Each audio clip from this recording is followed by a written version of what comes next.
अंजनशलाकया चक्षुरुन्मिलितं येन तस्मै श्रीगुरवे नमः। नमः ओं विष्णुपादाय कृष्णपृष्ठाय भूतले श्रीमते भक्तिवेदांत स्वामी इति नामिने। नमस्ते सारस्वती देवे गौरवाणी प्रचारिणे निर्विशेष शून्यवादी पाश्चात्यदेशतारिणे। जय श्री कृष्ण चैतन्य प्रभु नित्यानंद श्री अद्वैत गदाधर श्रीवास आदि गौर भक्तवृंद। हरे कृष्ण कृष्ण कृष्ण हरे हरे, हरे राम राम राम हरे हरे।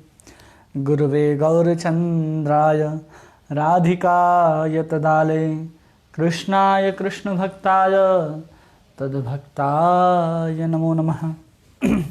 हरे कृष्णा।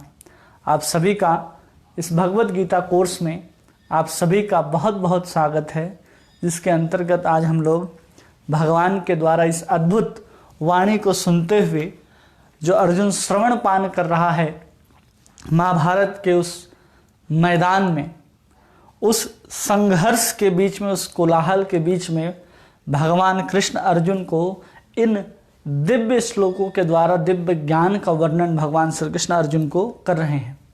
उस दिव्य ज्ञान को हम लोग सुनते सुनते अब 8वें अध्याय पर आ पहुंचे हैं, जहां पर अर्जुन के कुछ प्रश्न हैं जिसको पूछता है। क्योंकि भगवान ने जैसे ही 7वां श्लोक समाप्त होने वाला था तो भगवान उसके 29वें श्लोक में एक श्लोक कहते हैं अर्जुन को कि जरा मरण मोक्षाय माम आश्रित यतन्ति ये ते ब्रह्म तद विदु कृष्णम अध्यात्मम कर्म चाखिलम। जन्म मृत्यु से मुक्ति पाने के लिए यत्नशील रहते हैं वो बुद्धिमान व्यक्ति मेरी शरण में ग्रहण करते हैं, वे वास्तव में ब्रह्म हैं, क्योंकि वे दिव्य कर्मों के विषय में पूरी तरह जानते हैं। तो क्या है? ते ब्रह्म विदु। तो एक भगवान वाक्य बोलते हैं कि वे ब्रह्म को जानते हैं।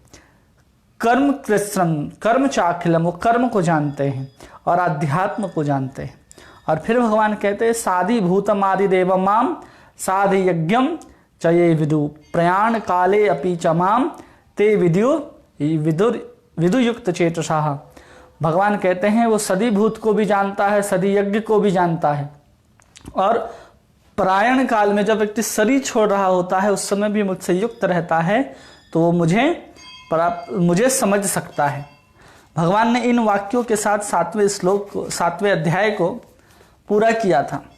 अब इसी चीज को जिसमें भगवान कहते हैं कि भगवान सबसे पहले ब्रह्म की बात करते हैं 7वें अध्याय के 29वें श्लोक में। उसमें ब्रह्म की बात करते हैं, कर्म की बात करते हैं और अध्यात्म की बात करते हैं। फिर बात करते हैं अधिभूत की और अधियज्ञ की बात करते हैं। ये भगवान 7:30 में बात की। और अर्जुन इसी चीज को लेकर के कि वो ऐसा व्यक्ति जो मेरा नित्य स्मरण करता है, मुझसे जो युक्त रहता है, जब भगवत ज्ञान की बात भगवान कह रहे हैं तो भगवान समझाते हैं कि वो व्यक्ति जब मुझ पर आश्रित रहता है तो मुझ पर आश्रित रहते हुए ब्रह्म को, कर्म को, अध्यात्म को, अधिभूत को और यज्ञ को पूर्ण रूप से जान जाता है और समझ जाता है। तो इस प्रश्न को लेकर के ही अर्जुन 8वें अध्याय में आता है, और 8वें अध्याय में इसी सब प्रश्न को पूछते हुए 8वें अध्याय की शुरुआत होती है। इसलिए इस अध्याय का नाम अध्याय 8वां, जिसको कहते हैं अक्षर ब्रह्म योग, जिसको शंकराचार्य ने ये नाम दिया है अक्षर ब्रह्म योग, इस अध्याय का नाम। और प्रभुपाद जी ने इसको दिया है, इस अध्याय का नाम भगवद प्राप्ति। क्या नाम दिया है? भगवद प्राप्ति। कि कैसे भगवान को प्राप्त करना है उसका उपाय इसमें बताया गया है। और उसको अक्षर ब्रह्म भी कहते हैं, जिसका कभी क्षर नहीं होता, जिसका कभी पतन नहीं होता, उस ब्रह्म से कैसे युक्त होना है, उससे कैसे जुड़ना है, मतलब उस अक्षर ब्रह्म यानी भगवान श्री कृष्ण से कैसे मिलना है, उस अक्षर ब्रह्म योग अध्याय को कहते हैं। और फिर उसी को प्रभुपाद जी कहते हैं भगवत प्राप्ति। प्रभुपाद जी ने इसको बहुत सुंदर नाम दिया, क्योंकि हम लोगों को बहुत आसानी से हम समझ सकते हैं कि इस अध्याय में भगवान किस चीज को बताने वाले हैं। तो भगवान इसमें हमको बताने वाले हैं भगवान की प्राप्ति कैसे की जा सकती, कैसे भगवान सुलभ होंगे, ये भगवान हमको इसमें स्वयं से बताने वाले हैं। और उसको बताते हुए इस अध्याय में कुल 28 श्लोकों का वर्णन होता है, और उस 28 श्लोकों को ऐसे 6 भागों में बांटा जाता है। 1 श्लोक से लेकर के 4 श्लोक तक अर्जुन के सवाल होते हैं और भगवान कृष्ण उसका जवाब देते हैं। अर्जुन के सवाल और कृष्ण के जवाब, और कृष्ण क्या करते हैं, उनका उत्तर देते हैं। और फिर स्मरण क्या है भगवान उसको बताते हैं, क्योंकि 7वें श्लोक में भगवान कह रहे तत्श्रृणु, सुनने मात्र से। अब भगवान बात कर रहे हैं, स्मरण की बात करते हैं। अब फिर भगवान 10 श्लोक से लेकर के 13 श्लोकों तक योग मिश्र भक्ति की बात करेंगे। मिश्र भक्ति, इसमें क्या,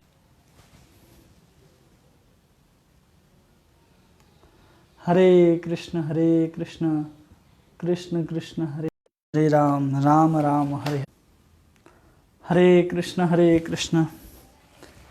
कृष्ण कृष्ण हरे हरे। तो भगवान 14 श्लोक से लेकर के 16 श्लोक तक शुद्ध भक्ति की बात करते हैं, और फिर 17 श्लोक से लेकर के 22 श्लोक तक भगवान भौतिक और आध्यात्मिक जगत की तुलना करते हैं।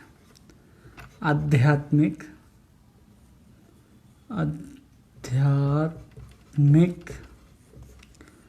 जगत और भौतिक जगत, इसकी भगवान क्या करेंगे, तुलना। और फिर भगवान 23 श्लोक से लेकर के 28 श्लोक तक भक्ति की श्रेष्ठता को प्रतिपादित करेंगे। भगवान भक्ति की श्रेष्ठता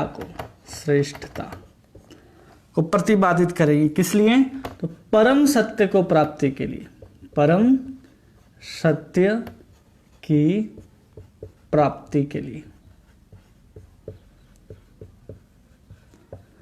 तो ऐसे इस अध्याय को कुल 6 भागों में बांट करके हम आसानी से समझ सकते हैं कि इस अध्याय के अंतर्गत हम क्या सीखने वाले हैं, किस आधार पर इसको हम अलग अलग क्षेत्र में बांटते हैं। पहले 1 से 4 में अर्जुन कुछ प्रश्न पूछेगा, भगवान उसके उत्तर देते हैं। 5वें श्लोक से लेकर के 9वें श्लोक तक भगवान कृष्ण को स्मरण करने का महिमा को बताते हैं, और 10 से 13 श्लोकों तक योग मिश्र भक्ति की बात करते हैं। 14 से 16 तक भगवान शुद्ध भक्ति की व्याख्या करते हैं, शुद्ध भक्ति को बतलाते हैं। 17 से 22 5 श्लोकों में भगवान आध्यात्मिक जगत और भौतिक जगत की तुलना करते हैं। 23 श्लोक से लेकर के 28 श्लोक तक भगवान भक्ति की श्रेष्ठता के माध्यम से परम सत्य की प्राप्ति कैसे हो सकती है, उसको प्राप्त करने के लिए भक्ति कितनी श्रेष्ठ है, उसको प्रतिपादित भगवान आगे 5 श्लोकों पे करते हैं। तो हम लोग देखेंगे कि अर्जुन ने वो प्रश्न जो पूछे, जो 7वें श्लोक में भगवान ने कहा कि वो कर्म क्या है, ब्रह्म क्या है, अध्यात्म क्या है, अधिभूत क्या है, अधियज्ञ क्या है। तो ऐसे इसी को लेकर के अर्जुन 2 श्लोकों में, 1 और 2 श्लोकों में, 8वें अध्याय के पहले और दूसरे श्लोक में कुल 7 प्रश्न पूछते हैं, और भगवान उसी 7 प्रश्न के उत्तर देते हुए ये सब कुछ बताते हैं, जिसमें अर्जुन के प्रश्न के उत्तर भी आते हैं, और शुद्ध भक्ति, योग मिश्र भक्ति, ये सब की व्याख्या भगवान इस अध्याय के अंतर्गत करते हैं, जिसमें भगवान अपने आप को प्राप्त करने का, मतलब भगवान कृष्ण खुद को प्राप्ति का उपाय भी बताते हैं, और उसके मार्ग को भी हमें समझाते हैं। तो अब हम लोग भगवान के इस अद्भुत वाणी के आधार पर अभी अर्जुन प्रश्न पूछेंगे, जिसके आधार पर भगवान की सुंदर वाणी जब निश्रित होगी और उनके सुंदर मुखों से जब सुंदर श्लोक आएगा तब हम अर्जुन के प्रश्नों के उत्तर को भी भगवान के मुख से श्रवण करेंगे। तो सबसे पहले 8वें अध्याय का पहला श्लोक, जिसमें अर्जुन प्रश्न पूछते हैं। भगवत प्राप्ति। अर्जुन उवाच किम तद ब्रह्म किम अध्यात्मम किम कर्म पुरुषोत्तमम अधिभूतम च किम प्रोक्तम अधिदैवम किम उच्यते। अर्जुन ने कहा, हे भगवान, हे पुरुषोत्तम, ब्रह्म क्या है, आत्मा क्या है, सकाम कर्म क्या है, यह भौतिक जगत क्या है तथा देवता क्या हैं, कृपा करके हमें बताइए। इसमें क्या क्या पूछता है अर्जुन? इसमें पूछ रहा है सबसे पहले कि ब्रह्म क्या है। प्रश्न को अगर हमको याद रखेंगे तो भगवान जो आगे उत्तर हमें देने वाले हैं उसको हम आसानी से समझ सकते हैं। तो पहला प्रश्न अर्जुन का क्या है इसमें कि किम ब्रह्म, ब्रह्म क्या है, ये अर्जुन का पहला प्रश्न हुआ। फिर दूसरा प्रश्न में पूछता है आत्मा क्या है, आत्मा क्या है। और फिर अर्जुन पूछता है कर्म क्या है, तीसरा कर्म क्या है।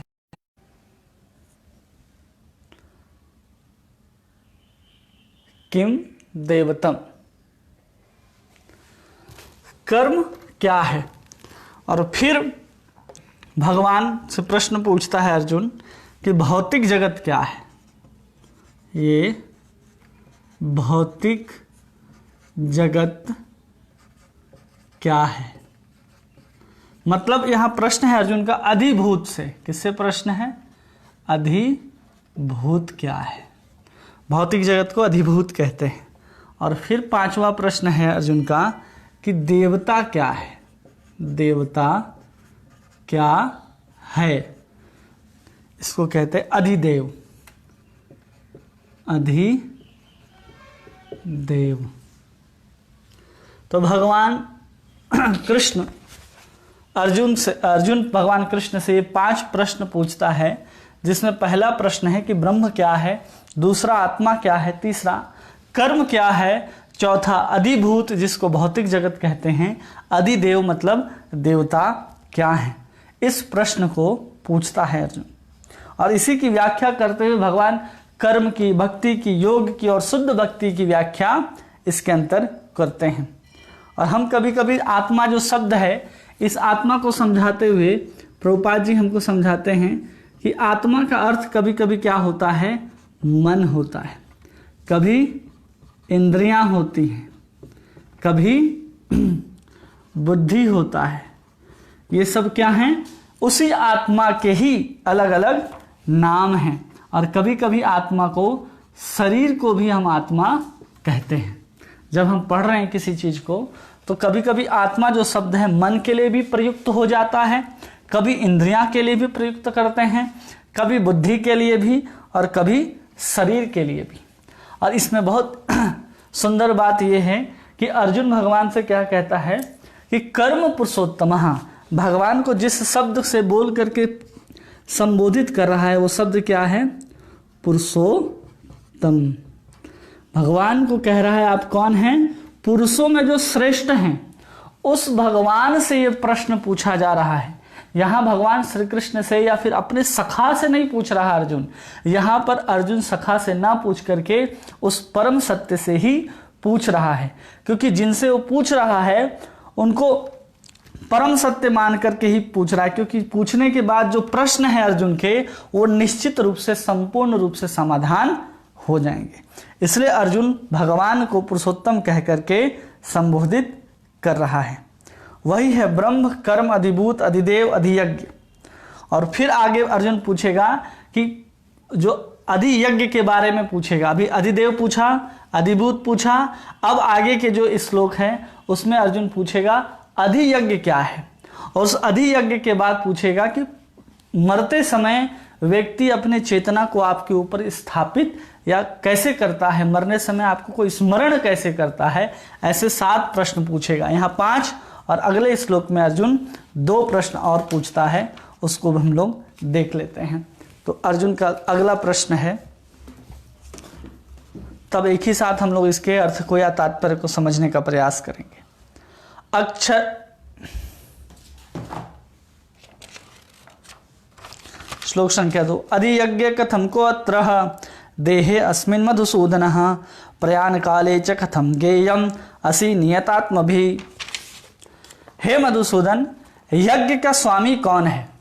अब यहां पर क्या प्रश्न पूछा अर्जुन?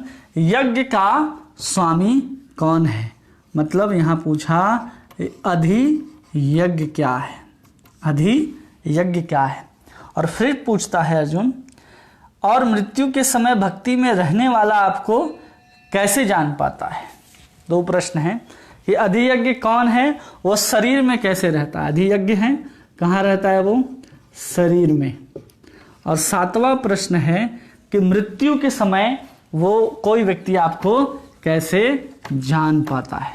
प्रश्न संख्या 7, मृत्यु के समय कोई आपको कैसे जान पाता है? तो उसी को कहते हैं प्रयाण काले, प्रयाण काले। तो यहां 7 प्रश्न हैं अर्जुन के, 8.1 से लेकर के 8.2 तक। इन 7 प्रश्नों का उत्तर भगवान इस अध्याय में देते हैं। और भगवान सबसे पहले उत्तर देते हैं ब्रह्म क्या है, अध्यात्म क्या है और कर्म क्या है। तो हम लोग एक एक करके सबसे पहले समझते जाएंगे कि ऐसा प्रश्न पूछता है। और सबसे महत्वपूर्ण प्रश्न अर्जुन का क्या है? प्रयाण काले, मृत्यु के समय में कोई व्यक्ति आपको कैसे जान पाता है। और इसको पूछते हुए अर्जुन क्या इस संबोधन करता है भगवान को दूसरे श्लोक में? मधुसूदन। हाँ, और मधुसूदन क्यों बोल रहा है अर्जुन? मधुसूदन भगवान को इसलिए बोल रहा है अर्जुन क्योंकि मधु नाम के दैत्य को भगवान कृष्ण ने मारा था। और उसी मधु दैत्य जो असुर है, वो असुर की भांति ही ये सब संशय अर्जुन के ऊपर उत्पन्न हुए हैं। जब मधुसूदन बोल रहा है तो ये प्रश्न जो हैं अर्जुन के मन में कैसे आए हैं? असुर के समान उत्पन्न हुए हैं। जैसे भगवान ने मधु राक्षस को मार दिया था और इस जगत को छुटकारा दिलाया था उस असुर से, आतंक से, असुर के आतंक से, वैसे ही भगवान अभी क्या करने वाले हैं? अर्जुन के मन के अंदर उठने वाले जो प्रश्न हैं उसको क्या करेंगे? असुर को मारेंगे अपने समस्या को समाधान करते हुए। इसलिए यहाँ पर मधुसूदन शब्द का उपयोग किया जा रहा है। और फिर यहाँ पर कह रहा है कि उस काल में क्या होगा। अधियज्ञ तो पूछ लिया, उस शरीर में कैसे रहता है ये भी पूछ रहा है। और ये पूछता है कि अंत समय में कोई व्यक्ति आपको कैसे जान पाता है। राजा कुलशेखर कहते हैं कि कृष्ण त्वदीयं पद पंकज पंजरात्रं मदेव मे विश्तु मानस राजहंसा प्राण प्रायण समये कपवात पित्तो कंठ अवरोधन विधो स्मरण कुतस्ते। कह रहे हैं कि जो मेरा मानस राजहंस, जो मेरा मन है वो राजहंस के समान है। वो अभी तो आपका स्मरण बहुत आसानी से कर लेता है, लेकिन प्राण प्रायण समय, जब मेरा प्राण इस शरीर से छूटेगा भगवान, उस समय क्या होंगे? कफ वात पित्तो, कफ वात और पित्त के कारण क्या हो जाएगा? कंठ अवरोधन विधो, मेरा कंठ क्या हो जाएगा? अवरुद्ध हो जाएगा। और उस अवरुद्ध होने के बाद मैं आपका नाम नहीं ले पाऊंगा भगवान। उस समय आपका स्मरण कैसे होगा? उसको राजा कुलशेखर पूछते हैं। क्योंकि जो मृत्यु का समय है वो किसी भी मनुष्य का सबसे महत्वपूर्ण समय होता है। हम हर किसी व्यक्ति के जन्मदिन को बहुत महत्वपूर्ण समझते हैं। क्यों? क्योंकि वो इस संसार में आया और दिखाई दे रहा है, लेकिन जब वो जा रहा है इस संसार को छोड़ करके, उस समय उस व्यक्ति का सबसे महत्वपूर्ण समय होता है। क्यों होता है? क्योंकि अब उस समय जो स्मरण होगा, उसको जिस चीज की याद होगी, जिस समय उसकी चेतना बनेगी, उसके आधार पर ही अपने आगे के जीवन को क्या करेगा? वो निर्धारित करेगा। इसलिए कोई अगर मृत्यु शैया पर लेटा हुआ है तो केवल और केवल उसको भगवान का नाम सुनाना चाहिए। क्यों? क्योंकि कह रहे हैं कि उस समय क्या होगा? कफ वात पित्तो कंठ अवरोधन विधो, उस समय मेरा कंठ अवरुद्ध हो जाएगा। उस कंठ अवरुद्ध होने के कारण मैं आपका स्मरण नहीं कर पाऊंगा। तो भगवान वही प्रश्न पूछता है अर्जुन कि बताइए भगवान कि ये ब्रह्म क्या है, आत्मा क्या है, कर्म क्या है, भौतिक जगत मतलब अधिभूत क्या है, देवता क्या है मतलब अधिदेव क्या है, छठा अधियज्ञ शरीर में, और सातवां मृत्यु के समय मतलब प्राण काले, जब वो शरीर छोड़ करके जाता है तो अपने चित्त को, अपने मन को या आपको कैसे वो मृत्यु के समय भी जान सकता है। तो भगवान इसी के उत्तर में तीसरा श्लोक कहते हैं और भगवान कहते हैं, श्री भगवान उवाच अक्षरम ब्रह्म परमं स्वभावो अध्यात्म उच्यते भूत भवत्कारो विसर्ग कर्म संगीतम। भगवान ने कहा अविनाशी और दिव्य जीव ब्रह्म कहलाता है और उसका नित्य स्वभाव आध्यात्म या आत्म कहलाता है। जीवों के भौतिक शरीर से संबंधित गतिविधि कर्म या सकाम कर्म कहलाती है। तो यहाँ कह रहे हैं कि जीवों से संबंधित जो भी चीज है, पहले हम लोग समझेंगे ब्रह्म क्या है। पहला प्रश्न है, ये प्रश्न को आप लोग अगर लिख लेंगे तो जैसे जैसे भगवान उत्तर देते जाएंगे आपको समझने में आसानी होगी। तो सबसे पहला सवाल है अर्जुन का कि ब्रह्म क्या है। तो उस ब्रह्म के क्या है उसका जवाब भगवान देते हैं 8.3 में। तो भगवान कहते हैं अक्षरम ब्रह्म परमम, अक्षरम परमम ब्रह्म मतलब जो अविनाशी है, जो अविनाशी है, जो अविनाशी है वो क्या है, ब्रह्म है। भगवान ने क्या उत्तर दिया, अक्षरम ब्रह्म परमम, जो अविनाशी है वो क्या है, वो ब्रह्म है। और फिर कहते हैं स्वभाव अध्यात्म उच्यते, और स्वभाव को भगवान कहते हैं कि वो क्या है, उसका अध्यात्म है, स्वभाव अध्यात्म है। किसके स्वभाव की बात कर रहे हैं भगवान, उस ब्रह्म के स्वभाव की बात कर रहे हैं। वो ब्रह्म कैसा है, अविनाशी है। जो अविनाशी है वही ब्रह्म है, और जो ब्रह्म का स्वभाव है वही क्या है, अध्यात्म है। और फिर कहते हैं भूत भावो भवत्कारो विसर्ग कर्म संगीतम, और फिर कहते हैं अध्यात्म या आत्म कहलाता है, आत्म कहलाता है। और फिर कहते हैं जो जीवों को भौतिक शरीर से संबंधित गतिविधि, किससे संबंधित गतिविधि, भौतिक शरीर से संबंधित, भौतिक शरीर से संबंधित, संबंधित क्या है, कर्म कहलाता है। ये उत्तर भगवान इस रूप में देते हैं। अब इसको हमको समझना है। तो यहाँ प्रभुपाद जी कहते हैं कि ब्रह्म का अर्थ होता है परब्रह्म और ब्रह्म। एक कहते हैं ब्रह्म और एक को कहते हैं परम ब्रह्म। जो ब्रह्म है वो क्या हो सकता है, जीव हो सकता है, लेकिन जो परम ब्रह्म है वो कौन होंगे, कृष्ण ही होंगे। इसका क्षर होता है, मतलब इसका क्या होता है, पतन होता है, और कृष्ण का कभी पतन नहीं होता है। तो भगवान प्रभुपाद जी हमको इस रूप में समझाते हैं इस ब्रह्म को कि ब्रह्म है और एक परब्रह्म है। इसी ब्रह्म को क्या कहते हैं, हम आत्मा कहते हैं, ठीक है। ऐसी परब्रह्म को हम क्या कहते हैं, परमात्मा कहते हैं, या इसी को हम भगवान के नाम से जानते हैं। अब यहाँ भगवान कह रहे जो अविनाशी है, तो यहाँ ब्रह्म क्या है, अविनाशी है, और परब्रह्म भी अविनाशी है। लेकिन भगवान कह रहे हैं शब्द, भगवान अविनाशी यूज नहीं करते। भगवान यहाँ पर जो शब्द कह रहे हैं अर्जुन को, अक्षरम ब्रह्म, भगवान किसकी बात कर रहे हैं, अक्षर की बात कर रहे हैं। किस अक्षर की बात कर रहे हैं, ये क्षर है, ये क्या है, क्षर है, इसका पतन होता है। जैसे ही आध्यात्मिक जगत आध्यात्मिक गतिविधियों को छोड़ता है, ये भौतिक गतिविधि में इसका क्या हो जाता है, पतन हो जाता है। व्यक्ति जैसे ही माया के अंदर आता है, माया इसको पकड़ लेती है, लेकिन कृष्ण जब माया के अंदर आते हैं तो माया उनको कभी नहीं पकड़ पाती है। अब इस बात को प्रभुपाद जी हमको समझाते हैं कि एक जो ब्रह्म है मतलब जीव है, उसका स्वभाव क्या है, आत्मा या अध्यात्म कहलाता है। अब भगवान इस ब्रह्म की मतलब इसकी बात कर रहे हैं, किसकी बात कर रहे हैं, इसकी जीव की मतलब आत्मा की, हम सब जीवों की बात कर रहे हैं ब्रह्म के रूप में। और उस ब्रह्म के रूप में बात करते हुए भगवान प्रभुपाद जी कहते हैं इस ब्रह्म का जो स्वभाव है वही आध्यात्म कहलाता है। इस ब्रह्म का क्या स्वभाव है, इस जीव का स्वभाव है कि जो भी जीव हैं इस जगत में वो सबका स्वभाव है कृष्ण का नित्य दास होगा। जीवेर स्वरूप, जीवेर स्वभाव है नित्यर कृष्ण दास। तो जो भी जीव है वो क्या है? भगवान कृष्ण का नित्य दास है। जब अपने दासत्व को जो अपना लेता है, जब उसका जो स्वभाव है नित्य दास का, मतलब कृष्ण की सेवा, कृष्ण की सेवा, ये क्या है? किसी भी ब्रह्म का या जीव का क्या है? ये नित्य स्वभाव है, कृष्ण का सेवा करेगा। तो उस स्वभाव की बात करते हैं, इसी को क्या कहते हैं प्रभुपाद जी? वो अध्यात्म है। और फिर कहते हैं, तात्पर्य में बताते हैं प्रभुपाद कि वो जब माया जगत में आता है, अभी जब कृष्ण का दास है, कब? जब अपने आप को कृष्ण का अंश समझता है। लेकिन जब अपने आप को देह समझने लगता है तो देह के अभिमान के कारण वो स्वयं को क्या समझता है? मैं शरीर हूं। क्या हूं?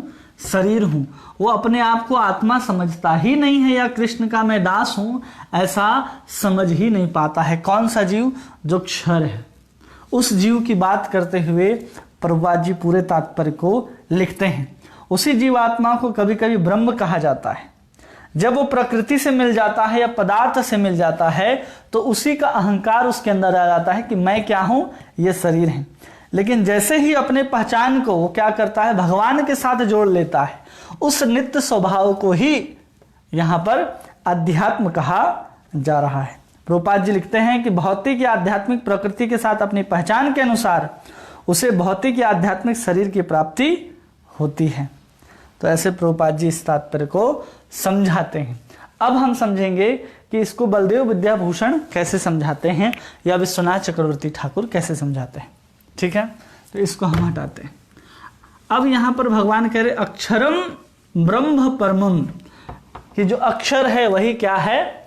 ब्रह्म है।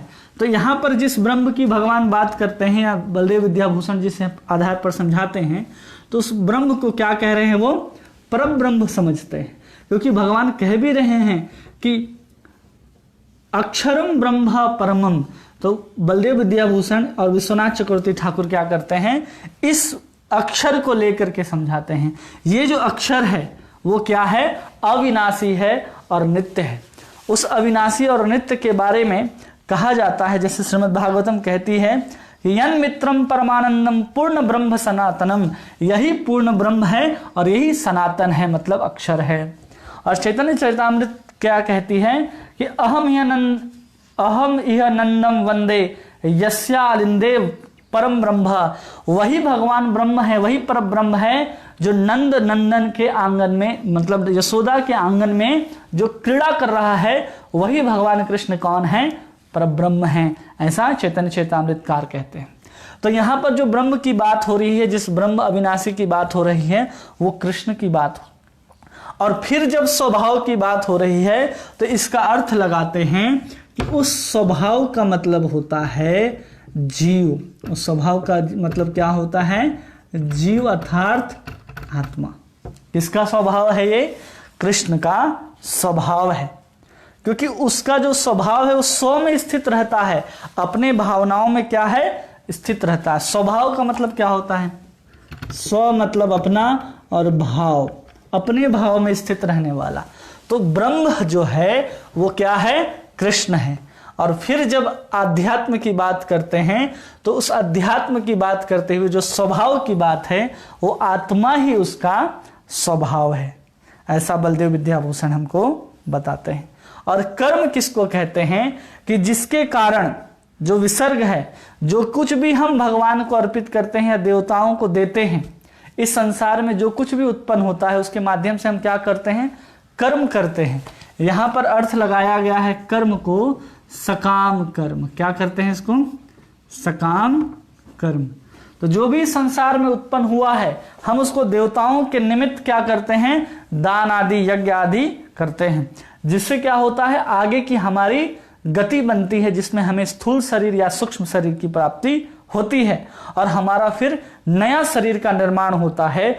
उसी संसार, उसी सृष्टि को, उसी संसारिक सृष्टि को यहां पर विसर्ग या फिर कर्म कहा जाता है। ऐसे बलदेव विद्याभूषण समझाते हैं ये स्वभाव समझ गए। और विसर्ग किसको कहते हैं? जिसमें हम देवताओं के निमित्त क्या करते हैं? दान करते हैं, या फिर पुण्य कमाने के लिए हम यज्ञ करते हैं, जिससे हमें क्या मिलता है? पुण्य होता है। उस हिसाब से हमारा आगे की गति बनती है।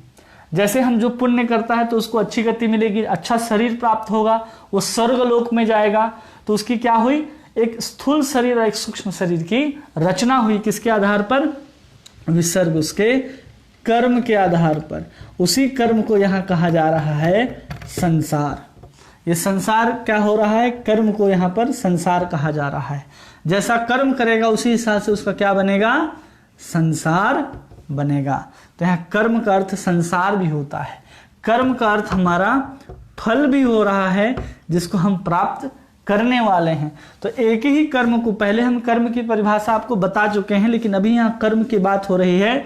तो भगवान कह रहे कर्म क्या है? जिससे उसको पुनः नई शरीर की प्राप्ति जिस माध्यम से होगी, वो जिस गतिविधि को करेगा, भौतिक शरीर से संबंधित जो भी वो कार्य करेगा, वो सब कर्म में आता है। उसी को भगवान कह रहे हैं विसर्ग कर्म संगीतम।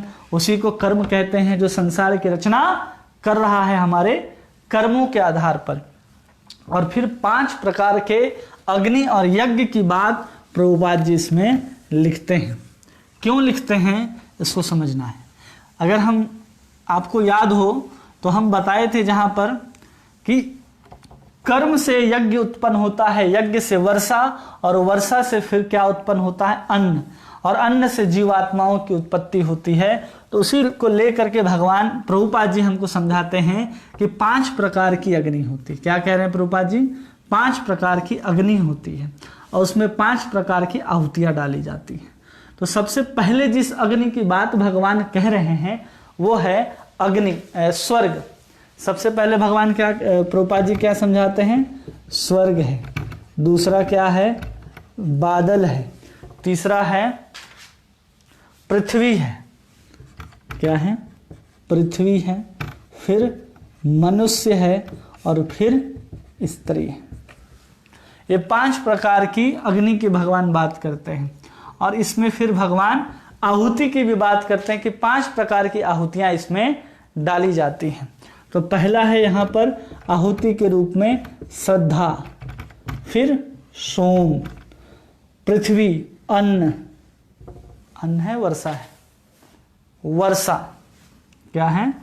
वर्षा, और फिर अन्न है, और यहाँ वीर्य है। तो इस 5 प्रकार की अग्नि में, इस 5 प्रकार की आहुतियों की बात प्रभुपाद जी करते हैं। स्वर्ग कैसे मिलता है? स्वर्ग हमको चाहिए तो हमको श्रद्धा समर्पित करना पड़ेगा। हम श्रद्धा के साथ अगर यज्ञ, दान, पुण्य आदि करेंगे तो हमें क्या प्राप्त होगा? स्वर्ग प्राप्त होगा। सोम रस मतलब जो बादल बनते हैं, वो जो बादल जिस प्रकार की अग्नि से, जिस प्रकार की आहुति से बनते हैं, उसको सोम यज्ञ कहा जाता है, जिससे बादल बनते हैं या जिससे वर्षा होती है। और फिर पृथ्वी पर जो आहुति डाली जाती है, इस धरती पर जो आहुति गिरती है बादल से, वो कौन सी आहुति होती है? वर्षा रूपी आहुति होती है। और फिर उस वर्षा से जो अन्न उत्पन्न होता है उसको कौन ग्रहण करता है? मनुष्य। तो मनुष्य के पेट पर, उदर पर कौन सी आहुति डाली जाती है? अन्न रूपी आहुति डाली जाती है। और स्त्री के अंदर वीर्य रूपी आहुति डाली जाती है। इस 5 प्रकार के यज्ञों की भगवान बात करते हैं, इसको समझाते हैं प्रभुपाद जी। क्यों समझाते हैं इसको समझिए। आत्मा है, ठीक है। आत्मा जब कर्म में आ जाता है, किधर आ जाएगा? वो कर्म में। और जैसे ही वो कर्म करेगा, उस कर्म से उसको क्या मिलेगा? स्वर्ग। अब स्वर्ग कब तक रह सकता है? छिन्नम पुण्यम मृत्यु लोक विशंति।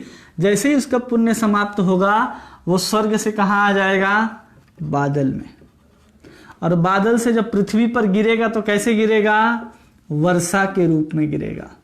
और वर्षा के रूप में गिरेगा वही जीवात्मा तो कहाँ प्रवेश करेगा? वो अन्न के भीतर। किसके भीतर प्रवेश करेगा? अन्न के भीतर। और अन्न से फिर मनुष्य के अंदर क्या बनता है? सप्तम धातु के रूप में अंतिम धातु मनुष्य के अंदर बनती है, जिसको वीर्य कहते हैं। और वही वीर्य कहाँ जाएगा? फिर स्त्री के गर्भ में। और फिर उसका क्या होगा? जन्म होगा। और जन्म के बाद वह पुनः क्या करेगा? वैसे ही कर्म करता जाएगा। तो ऐसे पूरा का पूरा एक साइकिल जो है उसका घूमता ही रहेगा। लेकिन यही जो कर्म करता है वही किसके निमित्त करे? स्वभावम कर्म उच्यते। जो आत्मा का स्वभाव क्या है? कृष्ण का नित्य दास। तो ये कर्म किसके लिए करे? कृष्ण के लिए करे, कृष्ण के लिए कर्म। तो धीरे धीरे क्या हो जाएगी? आत्मा मुक्त हो जाएगी और कहां पहुंचेगी? धाम। कहां पहुंचेगी? भगवान के धाम। तो इसी चीज को प्रभुपाद जी हमको इस रूप में समझाते हैं कि यही है कि कैसे एक जीवात्मा का स्वभाव जो है वो मुक्त कब होता है? जब वो कर्म कृष्ण के लिए करता है। लेकिन हम कर्म क्या करते हैं? स्वयं के भोग की इच्छा के लिए करते हैं कि हमको भोग भोगना है, स्वर्ग जाना है, सुख सुविधा इकट्ठा करनी है, वो कर्म करता है। स्वर्ग जाता है, फिर उसकी जब वहां से गिरता है तो बादलों में अटकता है, वर्षा के माध्यम से अन्न के ऊपर प्रवेश करता है। अन्न कोई खाता है तो उसके सप्तम धातु के रूप में वीर्य बनते, चाहे वो किसी भी जानवर या किसी की योनि में हो, और फिर वो स्त्री यानी मादा के गर्भ के अंदर प्रवेश करता है, फिर उसका जन्म होता है, फिर वो कर्म करता है। अगर इस जन्म कर्म के चक्कर से निकलना है तो उसको कृष्ण के लिए कर्म करना पड़ेगा, नहीं तो वो क्या करेगा? इसी चक्कर में बंध जाएगा। इसी को यहां समझा रहे हैं स्वभावम कर्म उच्यते, कि उसका जो आत्मा का अपना जो स्वभाव है उसी को अध्यात्म यहां पर कहा जा रहा है। ऐसे प्रभुपाद जी हमको समझाते हैं और फिर भगवान आगे उत्तर देते हैं। तो भगवान हमें यहाँ कितने प्रश्न का उत्तर दे दिए? एक तो ब्रह्म क्या है, दूसरा आत्मा क्या है, उसका उत्तर मिल गया, तीसरा उत्तर मिल गया कि कर्म क्या है। तो इन सब का उत्तर हमें इस श्लोक में भगवान ने दिया। अब भगवान आगे जो प्रश्न है उसके उत्तर के रूप में चौथे श्लोक में कहते हैं भगवान, श्लोक संख्या 4, अधिभूतम क्षरो भाव पुरुषश्च अधिदैवतम अधियज्ञो हमेवात्रः देहम देहभृतां वरः। हे देहधारियों में श्रेष्ठ, निरंतर परिवर्तनशील यह भौतिक प्रकृति अधिभूत कहलाती है। भगवान का विराट रूप जिसमें सूर्य तथा चंद्र समस्त देवता सम्मिलित हैं अधिदेव कहलाते हैं, तथा प्रत्येक देहधारी के हृदय में परमात्मा स्वरूप स्थित मैं परमेश्वर अधियज्ञ कहलाता हूं। भगवान अभी तीन प्रश्न का उत्तर दिए, 6 प्रश्न का उत्तर दिए। पहले हम लोगों को पता चल गया कि ब्रह्म क्या है, फिर पता चला हमें कर्म क्या है, और फिर आत्मा क्या है, या फिर अध्यात्म क्या है, अध्यात्म क्या है। क्योंकि यहाँ पर स्वभावम आत्म उच्यते, स्वभाव को ही आत्मा कहा गया। तो किसका स्वभाव? ब्रह्म का स्वभाव। स्वभाव मतलब जिससे उत्पन्न होता है। विश्वनाथ चक्रवर्ती ठाकुर इसी को कहते हैं आत्मा या बलदेव विद्याभूषण। तो ये 3 प्रश्न का उत्तर हमें पता चला। अब भगवान हमें उत्तर दे रहे हैं और जिसमें कहते हैं कि अधिभूतम क्षरो भावः, जो परिवर्तनशील नहीं है, जो नश्वर नहीं है, जो नश्वर है, नहीं, जो नश्वर है और जो परिवर्तनशील है उसी को कहते हैं अधिभूत। मतलब जिसमें भी परिवर्तन आ रहा है, जो नश्वर है और जो परिवर्तनशील है, जो परिवर्तन है और जिसमें नश्वर आ रहा है उसी को अधिभूत कहते हैं। तो वैसे कौन कौन सा चीज है? जो भौतिक पदार्थ, कोई भी चीज जो हमें दिखाई दे रहा है वो सब परिवर्तनशील है। ये प्रकृति क्या है? परिवर्तनशील है। ये संसार क्या है? परिवर्तनशील है। क्योंकि संसरति इति संसार, जो सरक रहा है, जो घसक रहा है, जो छूट रहा है, हर क्षण अपने आप के स्वरूप को, अपने स्वभाव को, अपने गुण को जो परिवर्तित कर लेता है उसी को संसार कहते हैं। अब यहाँ पर ये नश्वर भी है, जो आज है कल नहीं होता है। क्योंकि आज जिस व्यक्ति को देख रहे हैं वो व्यक्ति का जो पंच भौतिक शरीर है वो हमको दिखाई नहीं देता है। आत्मा के स्वरूप में तो क्या है? नित्य है, विराजमान रहेगा, उसका किसी भी काल में नाश नहीं होता। लेकिन जिसका नाश होता है वो कौन सा, क्या, किसका नाश होगा? इस पदार्थ का नाश हो जाएगा, पदार्थ का नाश हो जाएगा। उसी पदार्थ को, उसी प्रकृति को, उसी संसार को भगवान अधिभूत कह रहे हैं। और फिर कह रहे हैं कि जो भगवान का विराट रूप है, भगवान का कौन सा रूप है? विराट रूप है। उस विराट रूप की हम बात करें तो इसी विराट रूप को कहते हैं अधिदेव। अधिदेव विराट रूप किसको कहते हैं? जिसके चरण में क्या है? पाताल लोक है, जिसके मस्तक पर क्या है? ब्रह्म लोक है, जिसके कमर में क्या है? ये भूलोक है, जिसके छाती में क्या है? तप लोक है, जिसके सूरज और चांद क्या है? दोनों आंखें हैं, उनकी जो भुजाएं हैं वो क्या है? इंद्र के समान है। ये पूरा का पूरा संसार के अंदर व्याप्त जो नदियां हैं वो भगवान की नसें हैं। जो भगवान की जो हड्डियां हैं वो पहाड़ के स्वरूप में दिखाई देती हैं। भगवान का जो वीर्य है वही समुद्र के समान है। जो ऐसा दर्शन करता है, जो ऐसे इस संसार को देखता है, वही विराट रूप है, उसी को अधिदेव कहते हैं। और वो क्या है? अधिदेव कहलाता है। मतलब सभी देवताओं के जो अधीश्वर हैं उसको अधिदेव कहते हैं। चाहे वो इंद्र हो, चाहे ब्रह्मा हो, रुद्र हो, कोई भी हो, उन सब के क्या है? अधिष्ठाता हो, उनके मालिक जो हों उनको कहते हैं अधिदेव। तो जो विराट स्वरूप में जिसका हम दर्शन करते हैं वो अधिदेव कहलाते हैं। जैसा प्रभुपाद जी लिखते हैं कि जो नए लोग होते हैं उनको शुरुआत में भगवान को देखने के लिए ऐसा ही ट्रेंड किया जाता है कि आकाश ही क्या है? भगवान की शक्तियां हैं। क्योंकि भगवान कहते हैं खम मनोबुद्धि एवच, भगवान की आकाश क्या है? शक्ति है। नदियां क्या हैं? तो भगवान की सराएं हैं। ऐसे जब हम एक एक चीज को देखना शुरू करते हैं तो धीरे धीरे हम स्मरण कर रहे होते हैं कृष्ण का। कृष्ण को याद करना बहुत जरूरी है। उसी याद को भगवान यहां बताएंगे, कृष्ण का स्मरण। तो अधिभूत किसको कहते हैं? जिस भी पदार्थ में परिवर्तन हो, संसार में सभी भौतिक पदार्थों का परिवर्तन है, अधिभूत कहलाएगा। अधिदेव विराट स्वरूप, जिसमें भगवान के चरण कमल में हम लोग क्या देख रहे हैं? पाताल को देख रहे हैं, मस्तक में ब्रह्मा को देख रहे हैं, इंद्र आदि को देख रहे हैं, वरुण को देख रहे हैं। अलग अलग भगवान के अलग अलग अंगों में अलग अलग लोक हैं, अलग अलग देवता विराजमान हैं। उस चीज को विराट रूप कहते हैं। ये संसार ही क्या है? भगवान का विराट रूप में है। और फिर भगवान कह रहे हैं कि मैं सभी के हृदय में विराजमान अंतर्यामी परमात्मा क्या हूं? परमात्मा हूं। और यही क्या कहलाता है? यही अधियज्ञ कहलाता है। समझ गए? परमात्मा अधियज्ञ हो गया। यही सब यज्ञों के कौन हैं? भोक्ता हैं। क्यों भोक्ता हैं? तो भगवान इस श्लोक में कहते हैं कि अधियज्ञो अहम एव मात्रः। एव यहां पर भगवान कर एव मतलब मैं और ये परमात्मा जो हैं वो दोनों कौन हैं? अभिन्न हैं और मेरे ही अंतर्यामी स्वरूप है, मुझसे भिन्न नहीं है। जो परमात्मा है, भगवान कृष्ण बोल रहे मेरा ही अंतर्यामी स्वरूप है, वही क्या कहलाता है? सभी यज्ञों का भोक्ता कहलाता है। अब इसको समझाते हुए कहते हैं परमात्मा का क्या काम है। तो हम लोग पढ़े हैं ना कि द्वा सुपर्णा सुजा सखाया, कि एक ही वृक्ष पर दो पंछी बैठे हैं।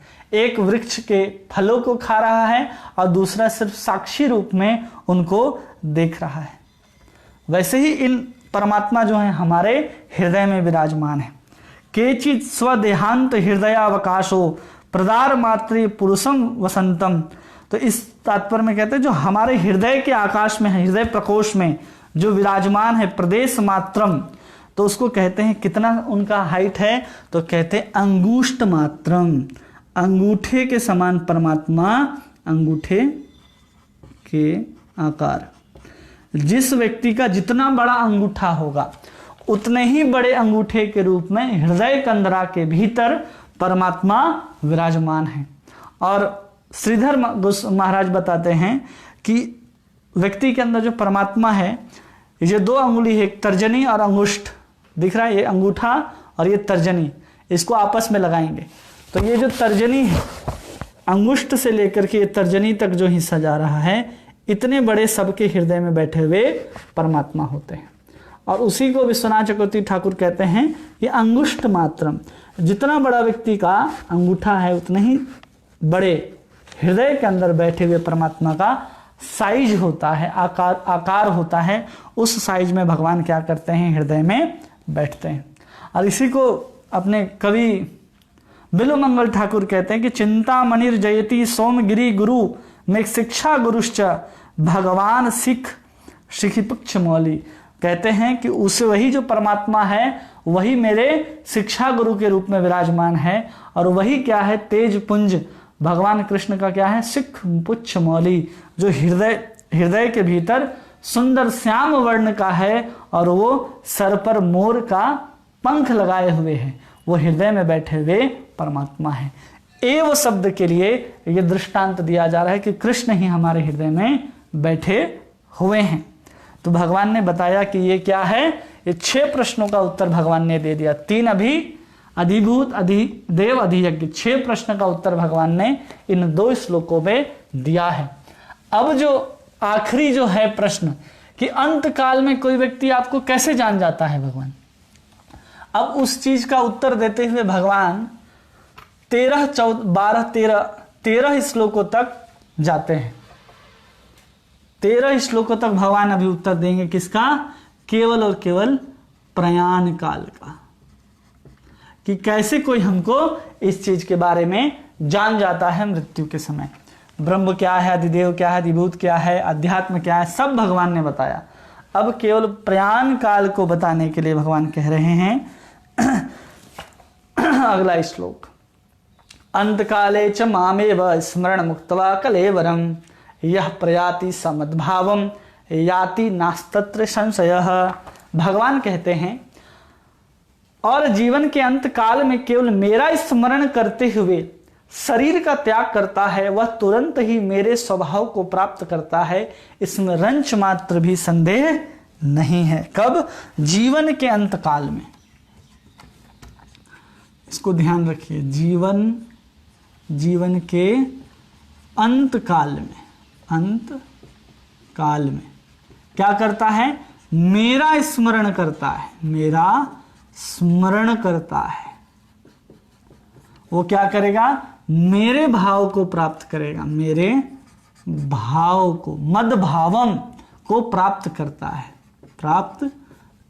है। इसमें भगवान कह रहे रंच मात्र भी संदेह नहीं है। रंच मात्र भी क्या है, संदेह नहीं है। तो प्रयाण काल की जब बात की अर्जुन ने, 7वां प्रश्न यही है अर्जुन का कि अंत काल में को कैसे याद करेगा।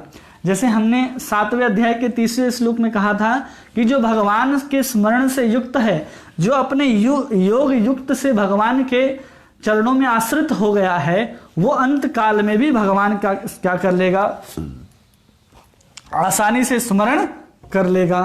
तो उसी बात को यहां पर भगवान कहते हैं कि अंत काले च मामेव स्मरण मुक्त्वा कलेवरम सप्रयाति मद्भावम नास्ति यत्र न संशयः।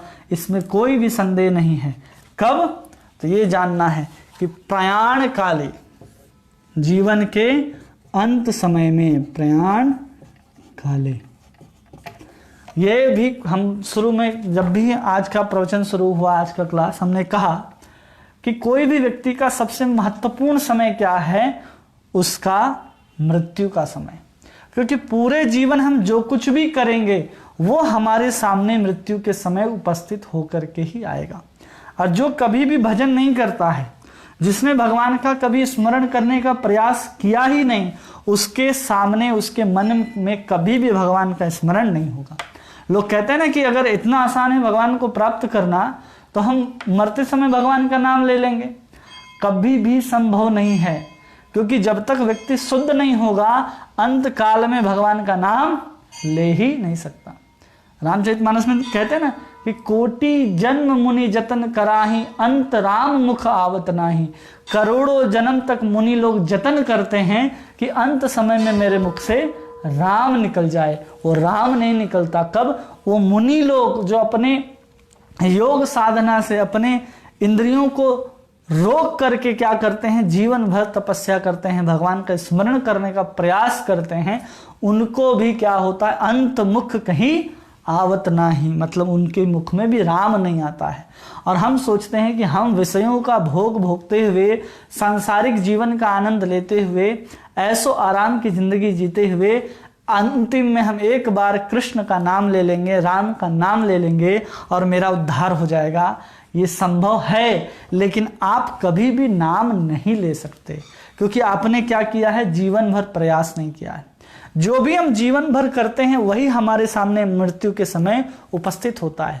जैसे कोई व्यक्ति परीक्षा के लिए तैयारी करता है और जिस सब्जेक्ट की परीक्षा लिखनी है उसको, अगर कोई गणित की परीक्षा देने के लिए गया है और वो साल भर गणित की तैयारी ही ना करे और कहे कि मैं गणित की परीक्षा में उत्तीर्ण हो जाऊंगा, ये कभी भी संभव नहीं है। उसके मन में गणित के अलावा जो भी विषय पढ़े हैं उसने, वो सब कुछ उसको परीक्षा के समय याद आएंगे, लेकिन जो उसको लिखना है एग्जाम में वो कभी याद नहीं आएगा। इसलिए हमको अपने जीवन में प्रयास करना चाहिए कि हम शुरू से ही कृष्ण का स्मरण करें। अगर हम शुरू से कृष्ण का स्मरण नहीं कर सकते तो हम भगवान का स्मरण अंतिम समय में नहीं कर सकते। इसलिए हमारे जीवन की जो परीक्षा होती है वो पूरे जीवन हमें परीक्षा की तैयारी है, और मृत्यु क्या है, वो परीक्षा है जिसमें हम सबको बैठना है। ऐसा ये परीक्षा है कि कोई नहीं बोल सकता कि हमारा एडमिट कार्ड नहीं आया। ऐसा परीक्षा है कि सबका एडमिट कार्ड यमदूत खुद लेकर के आएगा, आपको उसके परीक्षा में बैठना है। जैसे एग्जामिनर होता है ना, वो आपके सामने परीक्षा पत्र लेकर के आता है, वही परीक्षा पत्र जो है मृत्यु के रूप में वो एग्जामिनर होगा यमदूत, और आपके सामने प्रश्न रखे जाएंगे सिर्फ और सिर्फ मृत्यु का। आपको उस समय जिसका स्मरण होगा, जैसा भी स्मरण होगा, क्योंकि आप जो कुछ भी किए हैं वो सब आपके अंदर, मन के अंदर फ्लैशबैक सिनेमा की तरह चलना शुरू होगा, और जिस तस्वीर में, जिस सीन में जा करके आपका मन अटक जाएगा वही गति आपको प्राप्त हो जाएगी। कृष्ण कहते हैं माम स्मरण युद्ध च, मेरा स्मरण करता हुआ अगर कोई अंत काल में, अंत काले च मामेव, जो मेरा स्मरण करते हुए शरीर को त्यागता है, शरीर को छोड़ता है, वो मेरे भाव को प्राप्त करता है। तो उसको अगर भगवान कृष्ण का याद आ गया, उस रील में चलते चलते हमको दिख गए कि हम कभी राधा श्याम सुंदर का दर्शन करने के लिए वृंदावन गए थे, अगर वही राधा श्याम सुंदर की तस्वीर आपकी आंखों के सामने आकर रुकती है तो आप भगवान को प्राप्त कर पाएंगे, अन्यथा आप भगवान को प्राप्त नहीं कर पाएंगे। इसलिए भगवान स्मरण की विधि को आगे 4 श्लोकों में बताएंगे कि कैसे कैसे स्मरण होते हैं। आगे भगवान 4 श्लोक में इसको बताएंगे, और यहाँ पर एक शब्द है जिसको कहते हैं भगवान मद भावं। किसको प्राप्त होगा? भगवान कह रहे हैं मेरे भाव को प्राप्त होगा। तो मद भाव क्या होते हैं? 8 प्रकार के भाव होते हैं। मद भाव मतलब मेरे भाव को प्राप्त करेगा ना, तो वो भाव क्या है? तो 8 प्रकार के भाव हैं। वो क्या हो जाएगा? वो पाप से रहित हो जाएगा। दूसरा, वो मृत्यु से रहित हो जाएगा, मृत्यु से रहित हो जाएगा। तीसरा, उसको भूख नहीं लगेगी। क्या नहीं लगेगी? भूख। चौथा, प्यास नहीं लगेगी उसको कभी, सदैव आनंद में रहेगा। क्या रहेगा? वो सदैव आनंद में। और उम्र रहित हो जाएगा, मतलब वो हमेशा जवान ही रहेगा, उसकी उम्र नहीं बढ़ेगी और कभी भी उसको शोक नहीं होगा। और साथ में जो भी इच्छा करेगा, इच्छा करने मात्र से क्या हो जाएगी? वो चीज प्राप्त हो जाएगी, इच्छा की पूर्ति हो जाएगी। तो 8 प्रकार के भाव हैं जो भगवान कहते हैं मेरे भाव को प्राप्त करेगा, वो इन 8 चीजों को प्राप्त कर लेगा अगर भगवान को स्मरण करते हुए कोई अपने शरीर को छोड़ता है। पहला, पाप रहित हो जाएगा। फिर जो उसको शरीर प्राप्त होगा वो कभी मृत्यु को प्राप्त नहीं करेगा। जिस शरीर में वो रहेगा, सच्चिदानंद शरीर में, उसको भूख नहीं लगती, प्यास नहीं लगती, वो कभी बूढ़ा नहीं होता, वो कभी शोक नहीं करता, हमेशा आनंद में रहता है।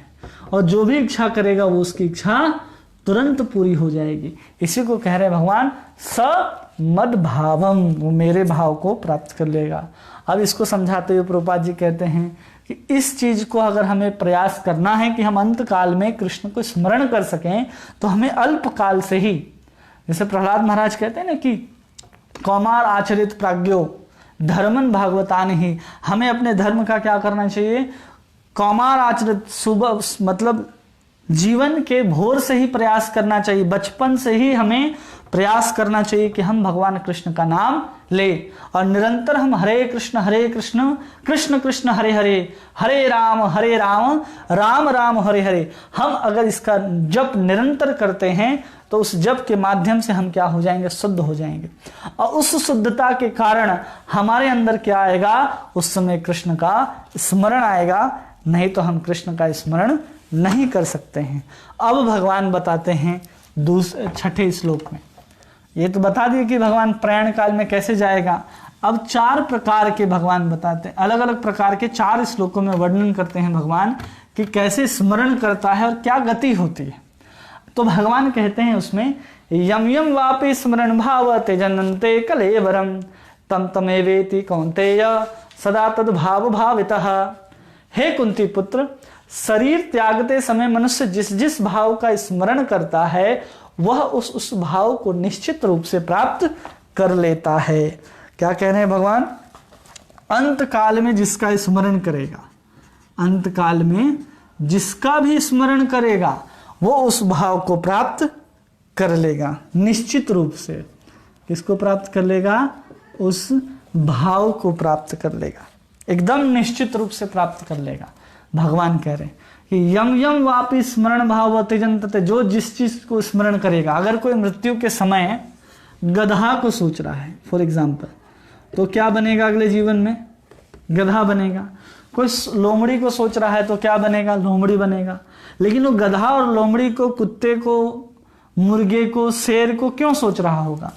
जो व्यक्ति पूरे जीवन काल सोता है, जो पूरे जीवन काल सोता है, तो उसको चेतना उसके सोने के आधार पर बन जाती है कि हम सो रहे हैं तो अगली योनि हमको कैसे मिलेगी? एक भालू की मिलेगी। कैसे मिलेगी? भालू की। क्योंकि सबसे ज्यादा कौन सोता है? एक भालू सोता है। तो हमारी अपनी चेतना को हमने कैसे बनाया? सो करके भालू के जैसा। कोई अगर बहुत मांस खाता है, क्या खाता है? मांस खाता है, तो उसका चेतना कैसा बन गया? दूषित चेतना हो गया। अब उसको अगले जीवन में भी मांस खाने के लिए मिलेगा। सुविधा कौन देगी? प्रकृति हमको सब चीज का सुविधा देगी। तो उस प्रकृति के आधार पर हम मांस खाते हैं, तो हमारा जो अगला जीवन होगा वो एक शेर का होगा। कैसा होगा? शेर का। अगर हमको शौक है उड़ उड़ के खाएं हम मांस, तो हम गिद्ध बन जाएंगे। उड़िए और खाइए मांस। तो ऐसा सब सुविधा हमको कौन देगी? प्रकृति देगी। कोई अगर जिसको आदत है, जैसे आजकल के हीरो हीरोइन नंगा घूमने का, वो क्या करते हैं? कपड़ा नहीं पहनते। तो जिसको आदत है कि हम कपड़ा ना पहने, उसको भगवान पेड़ की योनि देंगे। ऐसे ही खड़े रहो नंगे, कभी कपड़े पहनने का जरूरत नहीं है। ये कब होगा? जब हम ऐसा करते हुए अपने चेतना को बना लेते हैं, और इस चेतना के आधार पर जब हम अंत काल में आते हैं, यम यम भावा स्मरंति, यम यम वापि स्मरण भावा, तो हमें वैसा ही स्मरण होगा। और उस स्मरण के भाव में, उसी स्मरण के आधार पर भगवान कह रहे हैं, यम यम वापि स्मरण भाव त्यजंतन्ते कलेवरम, उसको उस योनि को प्राप्त करेगा। अब जैसे जड़ भरत की हम बात करें, जड़ भरत की, तो जड़ भरत इसके पिछले जन्म में कौन थे? तो इसके पिछले जन्म में वो थे एक हिरण, और हिरण से पहले कौन थे? वो भरत थे। तो ऐसे परिवर्तन हुआ। यही भरत गए थे कहाँ? गंडकी नदी के किनारे, जहां हिरण के प्रति आसक्ति हुई थी, और इन्हीं भरत का दूसरा जन्म हिरण के रूप में हुआ था।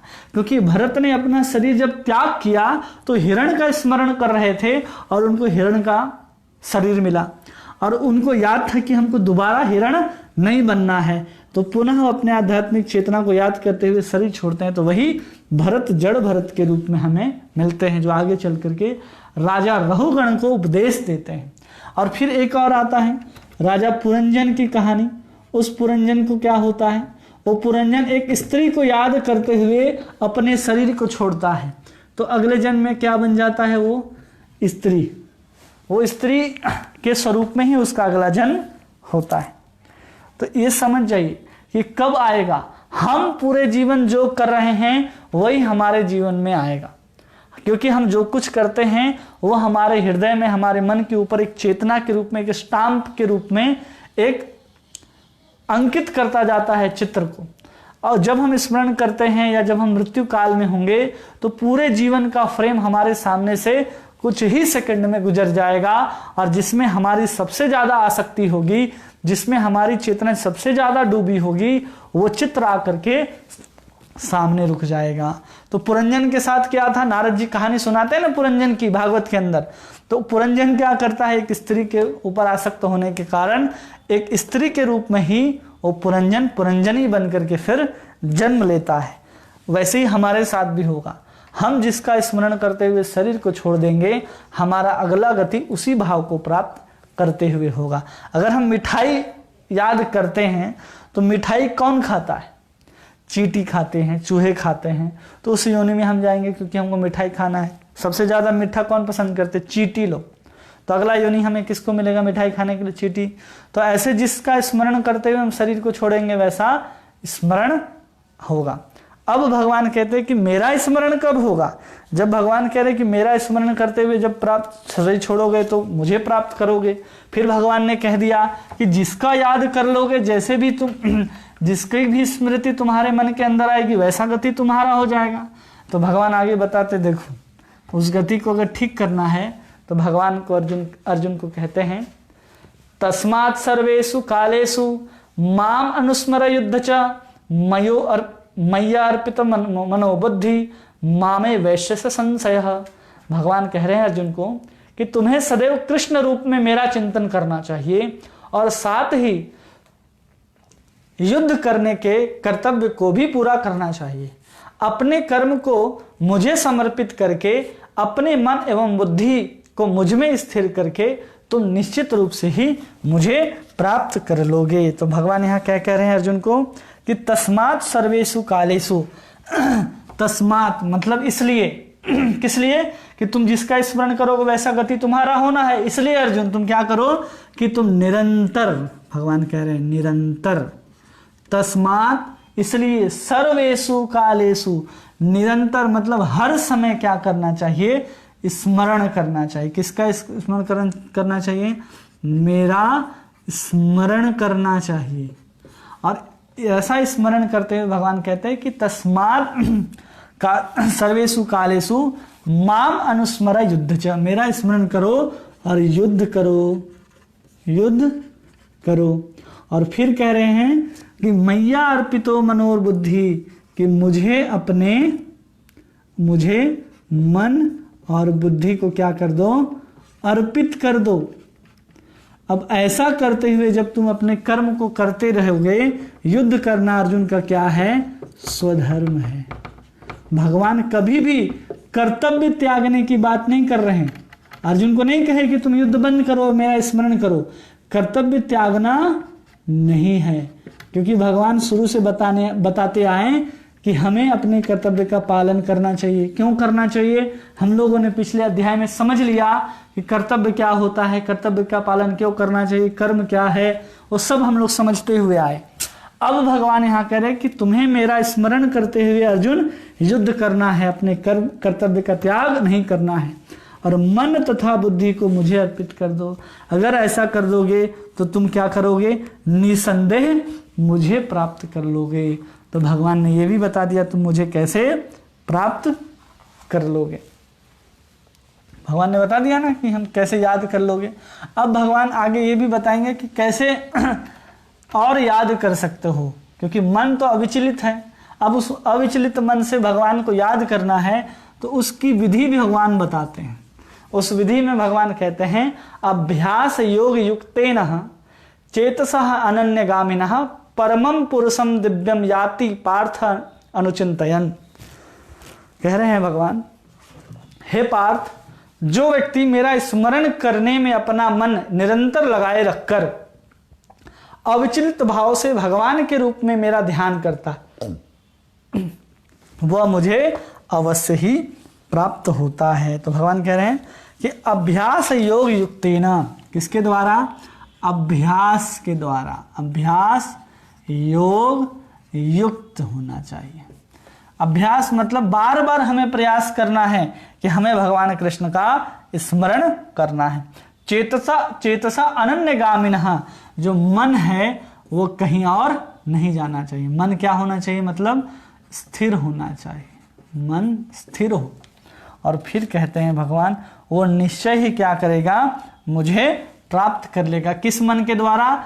योग अभ्यास से युक्त हो, मन जिसका स्थिर हो, स्थिर मन के साथ वह मेरा स्मरण करेगा, वो मुझे प्राप्त कर लेगा, मुझे प्राप्त कर लेगा। सिंपल। लेकिन योग अभ्यास के द्वारा हम अपने मन को क्या करना होगा? स्थिर करना होगा। क्योंकि कहते हैं कि जो मेरा स्मरण ही है, भगवान का स्मरण ही चित्त का योग कहलाता है। मन का योग अगर हम बात करें, मनोयोग हम लोग कहते हैं ना, तो मन का कृष्ण के साथ लगना, मन का कहाँ लगना, कृष्ण के साथ, इसी को कहते हैं योग। क्योंकि लगना किसको है, शरीर के साथ। आप भगवान के साथ जाके चिपक तो नहीं जाइएगा कि यहाँ बैठे हैं राधा श्याम सुंदर, हम बगल में जाके बैठ गए, तो हम शरीर युक्त हो सकते हैं। लेकिन योग युक्त होने की बात जब कही जा रही है तो मन को कृष्ण के साथ क्या करना है, लगाना है, उसी को योग कह रहे हैं। और वैसे मन को लगाना है जो अस्थिर ना हो, स्थिर हो, न अनन्यगामिना, वो इधर उधर न जाती हो। ऐसा नहीं कि जैसे हम लोग पकड़ा पकड़ी खेलते हैं ना, छुआछूत, कि एक व्यक्ति दूसरे व्यक्ति को भाग करके छूता है, तो जैसे ही छूता है तो वो क्या हो जाता है, वो चोर हो जाता है, वो फिर बहुत देर तक भागते रहता है और वो सोचता है कि हम बहुत देर तक चोर हैं। वैसे ही अगर हमारा मन सोचे कि हम एक बार कृष्ण का स्मरण कर लिए, हम अब कृष्ण से युक्त हो गया हमारा मन, वैसा नहीं। ये वैसा है जैसे एक पावर हाउस में जब हमारे तार जैसे ही सटा हुआ रहता है, एक करंट जैसे ही प्लग के साथ या जहाँ से बिजली आती है उससे जुड़ा हुआ रहता है, हमारे अंदर बिजली आती रहती है। वैसे ही हमारा मन कृष्ण को याद करता रहेगा, जैसे जैसे उसके अंदर कृष्ण का क्या बना रहेगा, स्मरण। मतलब मन क्या है, हमारा एक पावर बल्ब है समझ लीजिए, जहां हम कृष्ण को याद करने वाले हैं। और यहाँ पर क्या है, कृष्ण है।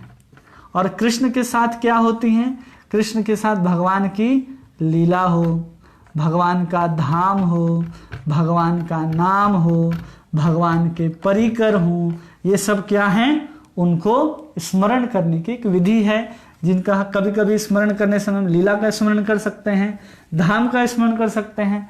लेकिन इनको स्मरण करना क्या है, वो एक तार है। वो तार क्या है, वो स्मरण ही वो तार है, जिसके माध्यम से हम कृष्ण से जुड़े रहते हैं। इसलिए यहां मन कृष्ण के साथ लगा हो, उसको योग कह रहे हैं। कौन, विश्वनाथ चक्रवर्ती ठाकुर। इसलिए हमको अभ्यास करना है। कैसा अभ्यास करना है, कि मन हमारा स्थिर हो जाए।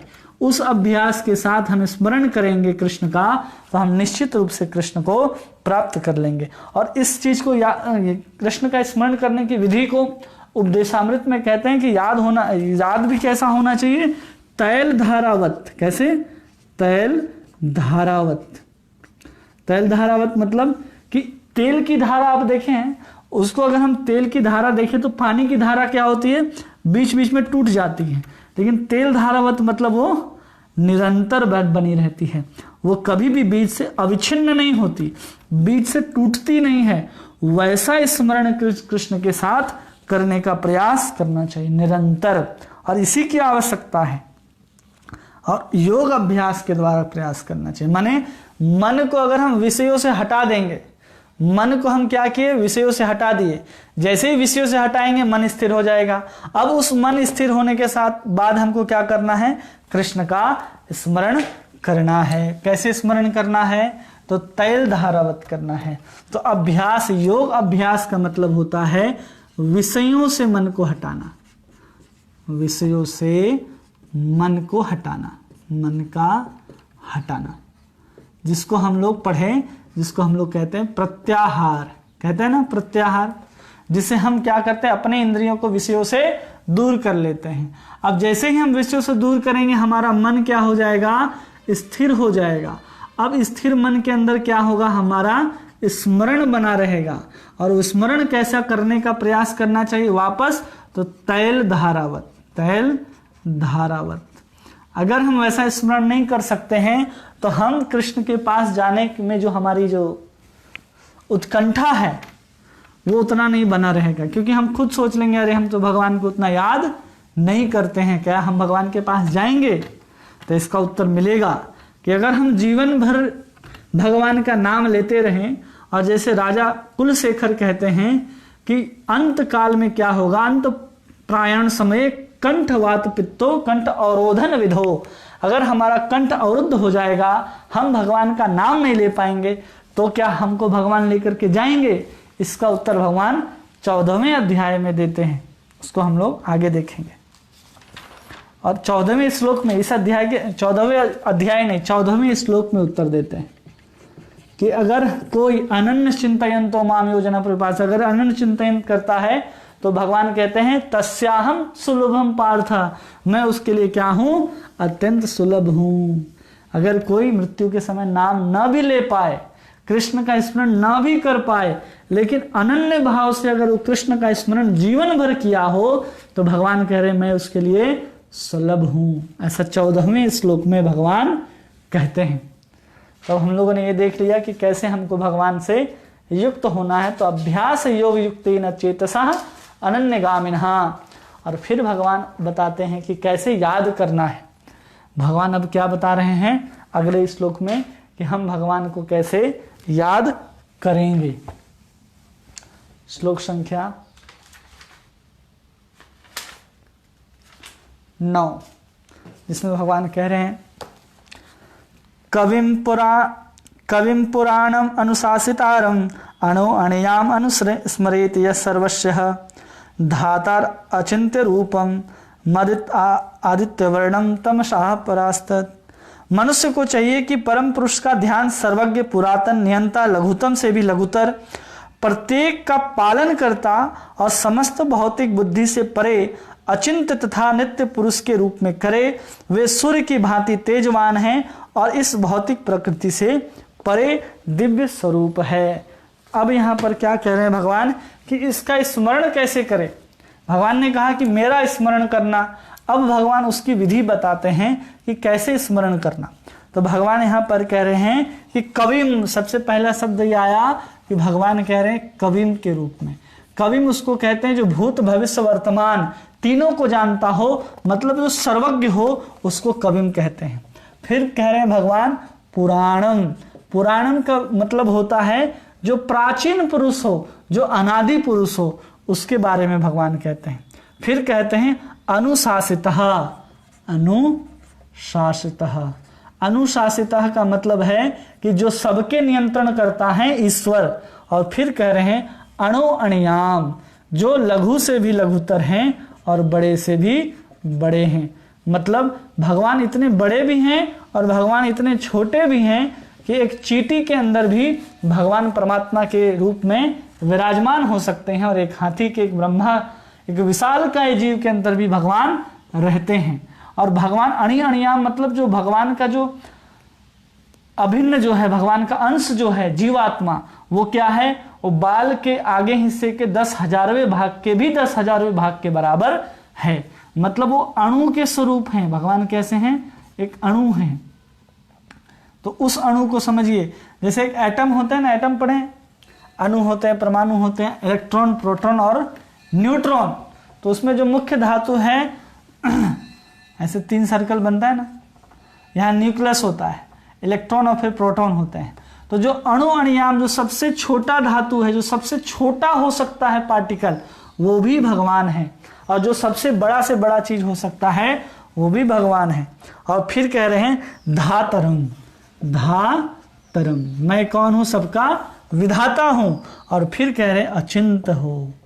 अचिंत, अचिंत मतलब जो चिंतातीत हो, जिसका हम कभी भी चिंतन नहीं कर सकते हैं। उसी को समझाते हैं प्रभुपाद जी यहाँ पर तात्पर्य में लिख करके कि प्रायः हम आश्चर्य करते हैं कि विशाल लोक इस प्रकार के वायु में तैर रहे हैं। यह बताया गया है कि परमेश्वर अपने अचिंत शक्ति के द्वारा इन समस्त लोकों तथा आकाश गंगाओं को धारण किए हैं। इस प्रसंग में अचिंत शब्द सार्थक है।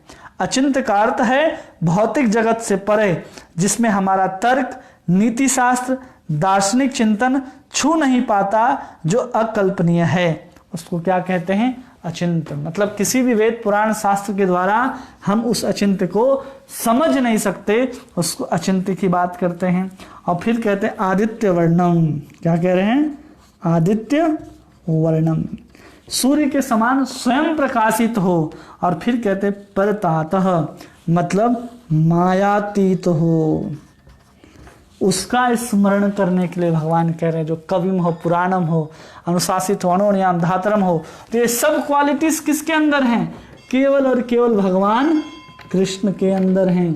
क्योंकि यही भगवान की अगर कविम की बात करें तो भगवान कहते हैं वेदाहम संतितानि, पुराणम की बात करते हैं तो भगवान कहते हैं कि ये ज्ञान हम जो हैं वो सूर्य को सबसे पहले दे चुके हैं, करोड़ों साल पहले अनुशासित। भगवान कहें जो देवी देवता हैं मेरे आदेश के अनुसार काम करते हैं। हम लोग इसको भी पढ़े 7वें अध्याय में। अणु अणियाम, भगवान कहते हैं परमात्मा के रूप में मैं सब जीवों के हृदय में हूं।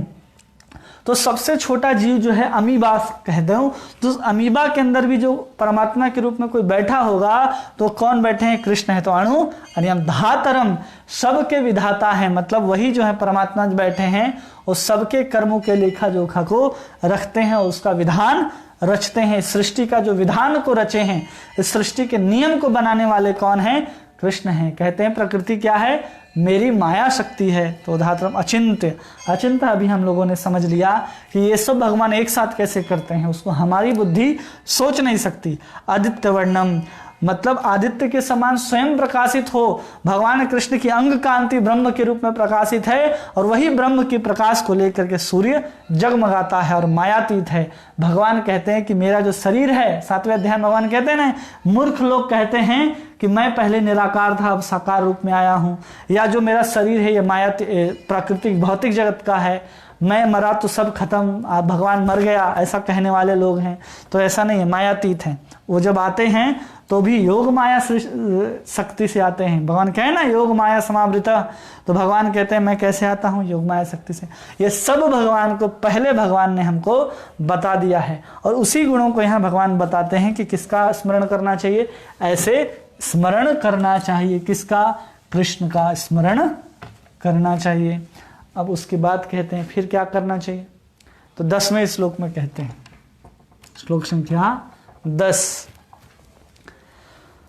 प्रयाण काले मनसा चलेन भक्तया युक्तो योग बलेन चैव ध्रुवार मध्ये प्राणमस्य सम्य तम परम पुरुषमय मुपेति दिव्यम। मृत्यु के समय जो व्यक्ति अपने प्राण को बाहों के मध्य स्थिर कर लेता है और योग शक्ति के द्वारा अविचलित मन से पूर्ण भक्ति के साथ परमेश्वर का स्मरण करता है, अपने को लगाता है, स्मरण में अपने को लगाता है, वह निश्चित रूप से भगवान को प्राप्त कर लेता है। तो हम लोग अभी कहाँ पहुंच गए? श्लोक संख्या 10 में। हम लोगों ने अर्जुन के सवाल का जवाब हो गया पूरा। भगवान को कैसे स्मरण करना चाहिए भगवान ने अभी तक हमको बता दिया कि भगवान को कवि पुराण अनादि अचिंत्य अणि अणियाम इस रूप में भगवान का स्मरण हम कर सकते हैं, या भगवान को भगवान के रूप में स्मरण कर सकते हैं। भगवान कहते हैं तस्मात् सर्वकालेषु माम अर्जुन स्मर। माम मतलब अर्जुन, माम बोल रहे हैं अर्जुन को, मतलब कृष्ण ही स्वयं खड़ा होकर के बोल रहे हैं और फिर उस विधि को बताते हैं कि कवि के रूप में, इसके रूप में मुझे स्मरण करो। अब उस स्मरण को भगवान योग मिश्र भक्ति में लेकर के जाते हैं और भगवान योग मिश्र भक्ति के श्लोक के रूप में कहते हैं किस समय? तो प्रयाण समय, किस समय? अंत काल में। क्योंकि अर्जुन का अभी भी 7वां प्रश्न का उत्तर चल रहा है, पहले के स्मरण के माध्यम से, अब उसको योग के माध्यम से बता रहे हैं भगवान कि कैसे हमको अंत समय में कोई व्यक्ति याद रख सकता है और हमको जान सकता है। तो 10वें श्लोक में भगवान कह रहे हैं कि कैसे जान सकता है, तो योग अभ्यास के द्वारा। तो सबसे पहले क्या करता है कि प्रायण काल समय मनसा अवचलेन, सबसे पहले उसको क्या करना चाहिए? योग अभ्यास के द्वारा। कह रहे हैं ना भगवान योगाभ्यास। और योग अभ्यास से क्या होता है? उसका मन जो है वो नियंत्रण में आएगा। क्या नियंत्रण में आया? मन। और मन जब नियंत्रण में आ जाता है तब जाकर के वो भगवान का नित्य स्मरण कर सकता है। जब वो स्मरण का नित्य स्मरण कर लेगा उस समय क्या होगा? वो भगवान को प्राप्त करेगा। कब प्राप्त करेगा? भगवान को प्राप्त कर लेगा। स्मरण नित्य होना चाहिए।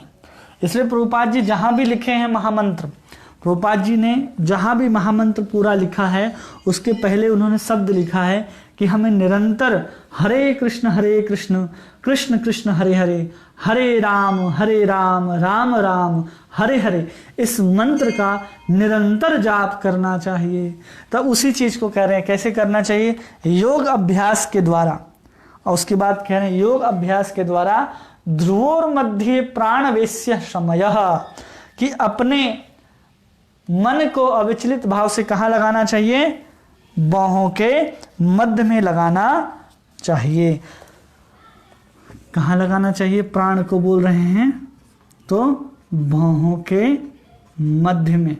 अब ये बात जो यहाँ पर कही जा रही है भौहों के मध्य में लगाना चाहिए, तो ये भगवान 6ठे अध्याय में इसका बात कर चुके हैं कि हमें योग का अभ्यास कैसे करना चाहिए। जब हम किसी प्रकार का योग हो, चाहे हठ योग हो, ध्यान योग हो, अष्टांग योग हो, कोई भी योग हो, उसमें अगर हम भक्ति के साथ करते हैं, योग के साथ जो हम भक्ति करते हैं, योग के साथ, उसको कहते हैं योग मिश्र भक्ति। योग मिश्र भक्ति क्या है? इसमें योग के साथ क्या मिला हुआ है? भक्ति मिला हुआ है, इसलिए इसको कह रहे हैं हम लोग योग मिश्र भक्ति। पहले हम लोगों ने देखा कर्म मिश्र भक्ति देखा, फिर हम लोगों ने देखा ज्ञान मिश्र भक्ति देखा, अब भगवान बात कर रहे हैं योग मिश्र भक्ति के। 3 प्रकार की भक्ति का भगवान वर्णन कर रहे हैं। कर्म योग मिश्र भक्ति देख लिया हमने, ज्ञान मिश्र भक्ति देख लिया, अब भगवान हमको बता रहे हैं योग मिश्र भक्ति। तब भगवान कह रहे कि प्राण को क्या करना चाहिए? अपने मध्य में लगा लेना चाहिए और अविचलित भाव से पूर्ण भक्ति के साथ परमेश्वर का स्मरण करना चाहिए। भगवान किसका स्मरण की बात कर रहे हैं? भगवान खुद के स्मरण की बात कर रहे हैं, तो हमें उनका स्मरण करना चाहिए। वो स्मरण क्या हो गया? भक्ति। योग के माध्यम से हम कर रहे हैं, तो इसलिए इसको कहेंगे योग मिश्र भक्ति। और यहाँ एक शब्द बहुत महत्वपूर्ण है, योग बलेन। किसके बल के बल से? किसके बल से? तो योग के बल से। भगवान कह रहे हैं ना योग के बल से। किसके बल से? योग के बल से। वो योग का बल कब आएगा? जब हम जीवन में योग का अभ्यास करेंगे तब आएगा, नहीं तो हमारे अंदर इस चीज का बल कभी आने वाला नहीं है। नहीं तो हम बहुत प्रयास करते रहेंगे, हमारे अंदर कभी भी उस चीज को हम प्राप्त नहीं कर पाएंगे। और योग का बल कैसे आता है? तो प्रभुपाद जी तात्पर्य में लिखते हैं कि हमें क्या करना चाहिए कि आज्ञा चक्र, बाहों के मध्य में क्या होता है? दोनों बाहें जो होती हैं दोनों के मध्य में भ्रुकुटी जिसको बोलते हैं, उसको आज्ञा चक्र कहते हैं। क्या कहते हैं उसको? आज्ञा चक्र। यहां पर अपने प्राण को ला करके स्थापित करने चाहिए। ये प्राण को हम यहाँ स्थापित कैसे करते हैं? तो हमने 10 प्रकार के प्राणों की चर्चा की। ये 10 प्रकार के प्राण होते हैं, उसको हमको क्या करना है? यहाँ पर ला करके स्थापित करना है।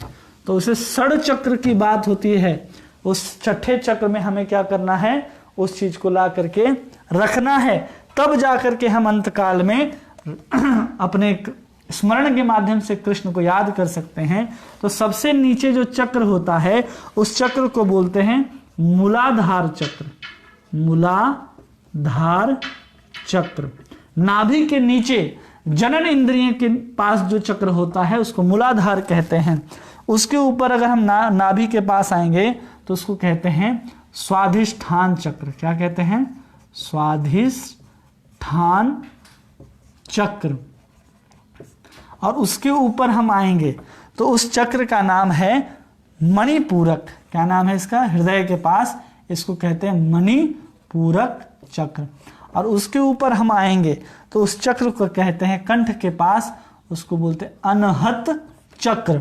और कंठ से ऊपर हम जाएंगे तो उसको कहते हैं विशुद्ध चक्र, विशुद्धि चक्र। और उसके ऊपर जब हम जाएंगे दोनों बाहों के मध्य में उसको कहते हैं आज्ञा चक्र। और ठीक जहां हमारी चोटी होती है उसको कहते हैं सहस्त्रार। सहस्त्रार। ये चक्र हैं 1 2 3 4 5 6 7। इस सप्त चक्र का भेदन करके व्यक्ति कहां पहुंचता है? जहां उसका गंतव्य है। अगर आज्ञा चक्र में ला करके कोई व्यक्ति अपने प्राणों को कृष्ण की ओर समर्पित करता है, अपने प्राण को मतलब 10 प्रकार के प्राण, अपान, आदान, व्यान, उदान, इस सब प्रकार के जो प्राण होते उस सबको ला करके आज्ञा चक्र में स्थापित कर दे और फिर वो सहस्त्रार के माध्यम से भगवान के धाम जा सकता है। तो इस चीज की यहाँ पर भगवान बात करते हैं। और इसी श्लोक के तात्पर्य में प्रभुपाद जी लिखते हैं कि मनुष्य कभी भी मृत्यु के समय दिव्य अवस्था को प्राप्त नहीं होता। कब नहीं होता? अगर उसने किसी न किसी योग का अभ्यास न किया हो।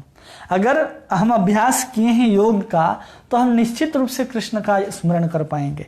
तो कहते हैं कि हमें किसी न किसी योग, विशेषतया भक्ति योग का अभ्यास करना चाहिए। मृत्यु के समय मनुष्य का मन अत्यधिक विचलित रहता है, अतः अपने जीवन में मनुष्य को योग के माध्यम से अध्यात्म का अभ्यास करना चाहिए। तो ये अभ्यास के बारे में भगवान कह रहे योग बले न। तो यही योग है कि हम अपने प्राण को, मूलाधार को उठाते हैं। कहां से? मूलाधार चक्र से। और जैसे ही एक एक चक्र का हम भेदन करते जाते हैं, हमारी शक्ति जो है वो कृष्ण को याद करने की, स्मरण करने की बढ़ते जाती है। कैसे बढ़ती है? जिसका प्राण मूलाधार में ही स्थित रहता है वो सबसे निम्न प्रकार के लोग होते हैं, जो प्राय तमोगुणी होते हैं। वो कृष्ण का स्मरण नहीं करते। जिनको थोड़ी सी इच्छा जागृत होती है ना कि हमको कृष्ण के बारे में जानना है, तो उसकी जो प्राण है वो स्वादिष्ठान में आकर के स्थगित हो गई है, स्थापित हो चुकी है। और वो जब कृष्ण को पाने का प्रयास करने लगता, उत्कंठा हो जाता है और वो भजन के मार्ग पर चलने लगता है, तो समझना चाहिए उसने मणिपूरक जो चक्र है उसका भेदन कर लिया है। और उसको करने के बाद वो निरंतर जब भगवान का नाम का स्मरण कर रहा है या निरंतर वो कृष्ण कृष्ण कृष्ण कृष्ण कहता जा रहा है, तो उसने अनहत चक्र का भी भेदन कर दिया है।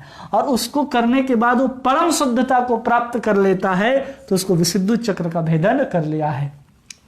अब जब इसको भेद करके जब आज्ञा चक्र में पहुंचता है, तो सिर्फ वाणी ही नहीं बल्कि उसका मन जो होता है वो पूर्ण रूप से उसके आज्ञा के अनुसार काम करता है और अपने मन को कृष्ण को कहता, मन को आज्ञा दे करके कृष्ण के चरणों में वो समर्पित कर देता है। और वही सहस्त्रार मतलब अंत काल में भगवान का स्मरण करते हुए वही प्राण क्या होता है, सहस्त्रार के माध्यम से निकल करके व्यक्ति नित्य धाम को, परम गति को प्राप्त कर लेता है। यही भक्तों के लिए सहस्त्र सप्त चक्रों का भेदन है। नहीं तो हम इनको योग का भेदन करने के लिए अगर कोई बैठे तो भगवान आगे बता रहे हैं इसी के बारे में कैसे भेद कर सकता है। तो 11 श्लोक में भगवान कह रहे हैं कैसे करेगा वो। तो भगवान कह रहे हैं 11वें श्लोक में, यद अक्षरम वेद विदो वदंती वसंती यद्यो वीतरागः इद चिंतयो ब्रह्मचर्य चरंती तते पदम संग्रहेण वृक्षे।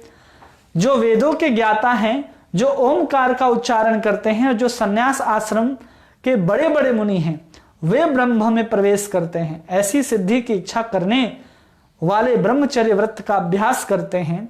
अब मैं तुम्हें वह विधि बताऊंगा जिससे कोई भी व्यक्ति मुक्ति लाभ कर सकता है। तो उस विधि के बारे में भगवान बात कर रहे हैं।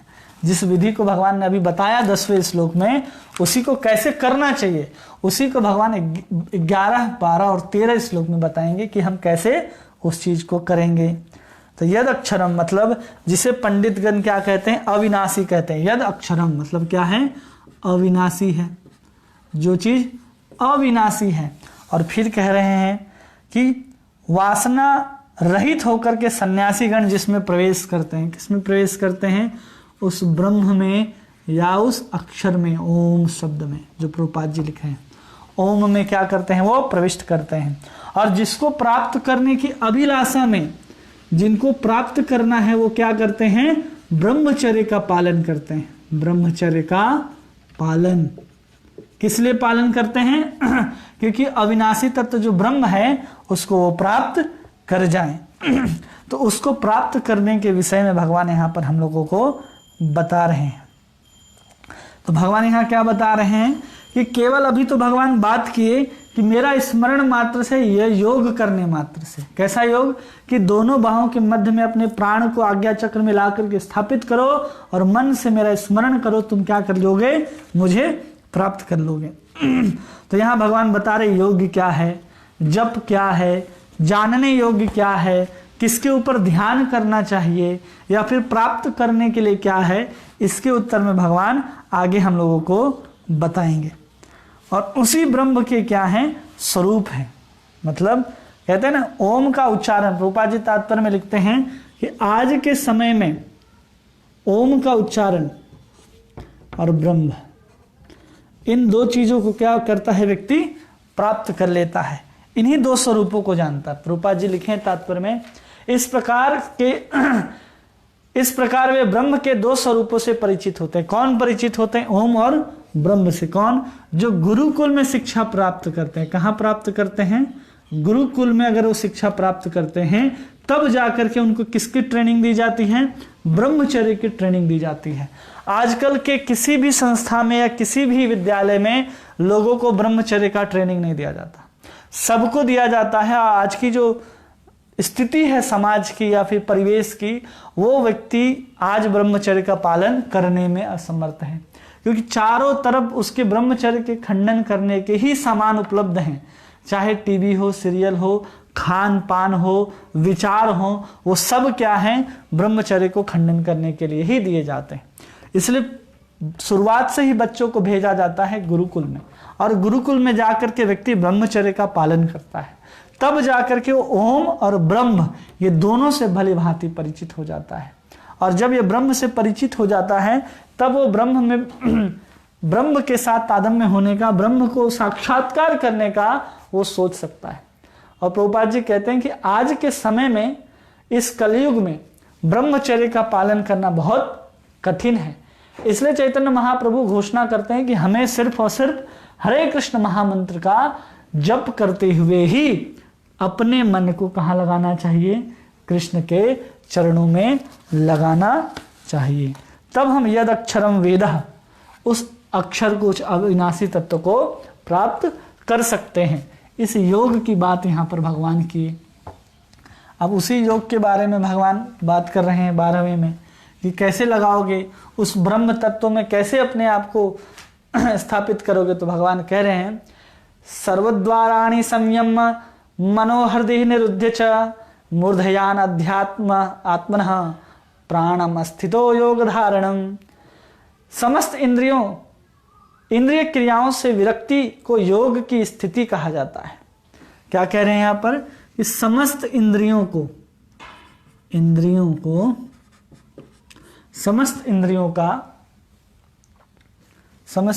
की क्रियाओं से क्या हो गया? उसको विरक्ति हो गया। उस विरक्ति को ही क्या कह रहे हैं यहाँ पर? योग स्थिति या योग धारणा कहा जाता है। ये क्रियाओं से विरक्ति को क्या कहा जा रहा है? योग धारणा कहा जा रहा है। किसको? हम समस्त इंद्रिय क्रियाओं से क्या हो जाएं? विरक्त हो जाएं, उसको संयम कर लें, तो यही योग धारणा है। और फिर भगवान कह रहे हैं, इंद्रियों के समस्त द्वारों को बंद करके, इंद्रियों के द्वार को किसको बंद करना है? द्वार के। कितने द्वार हैं हमारे शरीर में? 9 द्वार हैं। 9 द्वार को बंद करके प्राणवायु को सिर पर केंद्रित करके, किसको? प्राणवायु को। हमने बताया था 10 प्रकार के प्राण हैं। प्राणवायु को कहाँ केंद्रित करना है? सिर पर, मतलब अपने आज्ञा चक्र पे उसको केंद्रित करते हुए। फिर भगवान कह रहे मूर्धया अध्यात्म प्राण, मनुष्य को अपने योग में स्थापित करता है। जब हम ऐसा प्राण को जब स्थापित कर लेते हैं, कहाँ? अपने मई, कहाँ बताएं? सिर पर केंद्रित कर लेता है, मतलब सहस्त्रार चक्र पर केंद्रित कर लेता है। किसको केंद्रित कर लेता है? अपने प्राण को। कब? इंद्रियों के क्रियाओं से विरक्त हो जाए, उसको योग धारणा कहते हैं। और 9 द्वार को बंद करके अपने प्राण को स्वस्थाहार में लगा ले, उसी को भगवान कहते हैं योग की स्थिति। योग धारणा एक चीज होता है और ये योग स्थिति एक चीज होती है। तो भगवान उसको बताएं कि वो क्या कहलाता है? योग का स्थिति। उसके बाद क्या करे वो? तो भगवान कहते हैं ओम इत्येकाक्षरं ब्रह्म विभात अहरन अनुस्मरण यह प्रयाति त्यजंत देहम सह याति परमां गतिम। अब भगवान कह रहे हैं, उस योग अभ्यास में स्थित होकर तथा अक्षरों के परम संयोग यानी ओमकार का उच्चारण करते हुए यदि कोई भगवान का चिंतन करता है और अपने शरीर का त्याग करता है, वह निश्चित ही आध्यात्मिक लोकों को जाता है। तो भगवान क्या कह रहे हैं यहाँ पर? जो अंत समय में, किसमें? हम लोगों ने योग अभ्यास से समझ लिया कि योग क्या है, कि हम लोग को निरंतर भगवान के ऊपर स्मरण करने का, अपने मन को कृष्ण में लगाने का प्रयास करना चाहिए। तो योग अभ्यास कैसे करना चाहिए? तो भगवान कहे अपने प्राण को क्या करो, सहस्त्र आज्ञा चक्र में ला करके स्थापित करो और सब इंद्रियों को क्या करो, अपने वश में करो और सब इंद्रियों के दरवाजे को बंद करो। 9 दरवाजे को बंद करके हमें क्या करना चाहिए? योग अभ्यास के माध्यम से ओमकार का उच्चारण करना चाहिए। किसका? ओंकार का, जो किससे बना हुआ है? अकार से बना हुआ है, उकार से बना हुआ है और मकार से बना हुआ है। लोग इसको क्या बोलते हैं? ओम। क्या लिखते हैं इसको? ओम। लेकिन होता क्या है ये? अ, उ और म। इसको कैसे लिखते हैं हम लोग? ओम, ऐसे लिखते हैं। ये ओम क्या ओम होता है इसका आइडिया नहीं, जैसे ना ओम ये नहीं होता, ओम होता है। ए लिखो, ओ लिखो, फिर म लिखो, तो ओम अगर कोई पढ़ ले उसको ओम, ये है सही, ये है सही। ये ओम और ये ओम गलत है। ओम में 3 शब्द हैं, 3 अक्षरों का क्या है यहाँ पर? संयोग है, परम संयोग। उच्चारण करते हुए क्या करे? ओम का उच्चारण करते हुए भगवान बोल रहे हैं मेरा स्मरण करे। भगवान कहते हैं ना किसका स्मरण करे? ओम का भी उच्चारण करते हुए। तो कह रहे हैं कि यह प्रयाति त्यजन देवम जानती परम गतिम, वो मेरा स्मरण करे। ऐसा करते हुए अगर वो देह त्याग करता है तो परम गति को प्राप्त करेगा। किसको प्राप्त करेगा? परम गति को। उस परम गति का नाम विश्वनाथ चक्रवर्ती ठाकुर कहते हैं, वो शालोक्य मुक्ति प्राप्त करेगा। वो भगवान के धाम चला जाएगा। क्यों चला जाएगा? तो ओम जो शब्द है क्या है? ओम जो है वो चैतन्य चरितामृतकार कहते हैं कि 3 अक्षरों का जो संयोग है ओम, वही ओम क्या है? इस संसार की उत्पत्ति करता है। ये संसार को बनाने वाला जो है उसका जो कारण है वो ओम है। जहां से सब वेद उत्पन्न होते हैं, वेद कहाँ से आए हैं? तो इसी एक अक्षर से सारे वेद उत्पन्न होते हैं। और वेद के जो महावाक्य कहे जाते हैं वो महावाक्य ही क्या है? ओम है। यही ओम जो है वो क्या है? भगवान का शब्द रूप है, शब्द रूप है। क्या? ओम। यही क्या कहलाता है? यही शब्द ब्रह्म कहलाता है। क्या? ओम। और फिर कहते हैं कि धाम और स्वरूप का जो आधार है वही ओम है। तो ओम क्या है? ये सब चीज है। मतलब केवल ओम के अंदर ही सब कुछ आ जाता है। ओम से ही सारे वेद निकलते हैं, ओम से ही संसार बनता है, ओम से ही, ओम ही भगवान का पहला शब्द स्वरूप है ओम। इसलिए यहाँ पर भगवान ओम की बात कर रहे हैं। इति एकाक्षरम ब्रह्म, इसी एकाक्षर जो ब्रह्म है उसका क्या करे व्यक्ति? स्मरण करते हुए, उच्चारण करते हुए क्या करे? इसका मेरा स्मरण करे। अगर कोई ओम का उच्चारण करे और बोले कि निराकार ब्रह्म का हम ध्यान कर रहे हैं तो गलत है। भगवान करे ओम का उच्चारण करते हुए मेरा स्मरण करे। और कैसा स्मरण करे? तो भगवान ने 11वें श्लोक 10वें श्लोक में बता दिया कि जो कवि हैं, जो पुराण हैं, जो अचिंत्य हैं, जो नित्य हैं, जो अणि अणियाम हैं, उस स्वरूप का स्मरण करते हुए हमें ओम शब्द का उच्चारण करना चाहिए। ऐसा करते हुए अगर कोई शरीर को छोड़ता है तो निश्चित रूप से क्या करेगा? वो भगवान को प्राप्त कर लेगा। और यही ओम जो है वो भगवान कृष्ण का, किसका? कृष्ण का निर्विशेष ध्वनि है। क्या ध्वनि है? निर्विशेष ध्वनि है। अब इसको समझ लीजिए थोड़ा सा 2 मिनट में। क्या है ये निर्विशेष ध्वनि? गायत्री मंत्र सब कुछ जानते हैं। ये गोलोक है, ठीक है, ये वैकुंठ है, ये ब्रह्म है, ब्रह्म ज्योति है, ठीक है, और ये फिर भौतिक जगत है, भौतिक जगत है। जो हम गायत्री जपते हैं, ओम भूर्भुवः जो गायत्री है वो यहाँ पर आती है। उसके बाद जो हम गोपाल मंत्र जपते हैं वो वैकुंठ ब्रह्म ज्योति को पार करके वैकुंठ तक जाती है।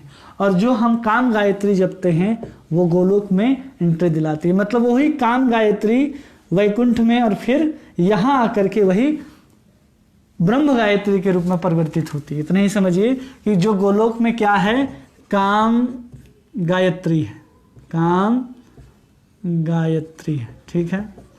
वही जब भौतिक जगत में आती है, कहाँ आई, भौतिक जगत में आया, तो इसी को हम लोग ब्रह्म गायत्री के रूप में जानते हैं, ब्रह्म गायत्री के रूप में जानते हैं। वही जहाँ पर यहाँ वो शब्द शुरू हो रहा है किसमें, ओम। ये ओम क्या बन गया, भगवान का निर्विशेष ध्वनि बन गया, जो यहाँ पर फैला हुआ रहता है, ज्योति, प्रकाश। वही ब्रह्म ज्योति क्या करता है, उसी ब्रह्म ज्योति से सब कुछ परिवर्तित होकर के ये संसार बनता है, जो महत्तत्व आदि से वो 8 प्रकार के तत्व और फिर 24 प्रकार के तत्वों का निर्माण इस संसार के अंदर होता है। तो इसलिए 24 मंत्र हैं, इसमें कितने हैं, 24। गायत्री में कितने अक्षर होते हैं, 24। संसार किससे बना है, इसी 24 तत्व से बना है। और उसका मूल आधार क्या है, 8 है। तो गोपाल अष्टाक्षर मंत्र में क्या आते, गोपाल मंत्र में 8 अक्षर होते हैं, 16 अक्षर होते हैं, 32 अक्षर होते हैं। तो वैसे ही मंत्र के आधार पर उसका जो डायमेंशन है, जो दुनिया है, वो बदलता जाता है। भौतिक संसार में क्या है, गायत्री है। और यही 24.5 अक्षरों का जब होता है, कितने अक्षरों का, 24.5 अक्षरों का, जिसको काम गायत्री बोलते हैं, वो कहाँ पहुँचता है, गोलोक वृंदावन में। वही गोलोक वृंदावन का जो ओम, जो क्लीम से शुरू होता है, किससे शुरू होता है, ये क्लीम शब्द से शुरू होता है, वो यहाँ आकर के ओम बन जाता है।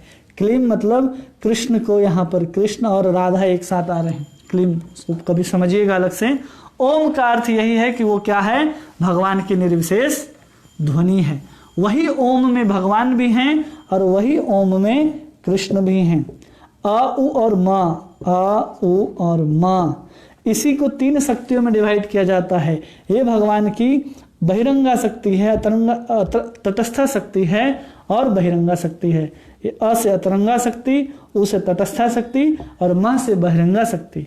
ये जो यहाँ पर ओम है ना, ओम, तो ये जो चंद्र बिंदु है, बिंदु क्या है, जीवात्माओं को प्रतीक करता है।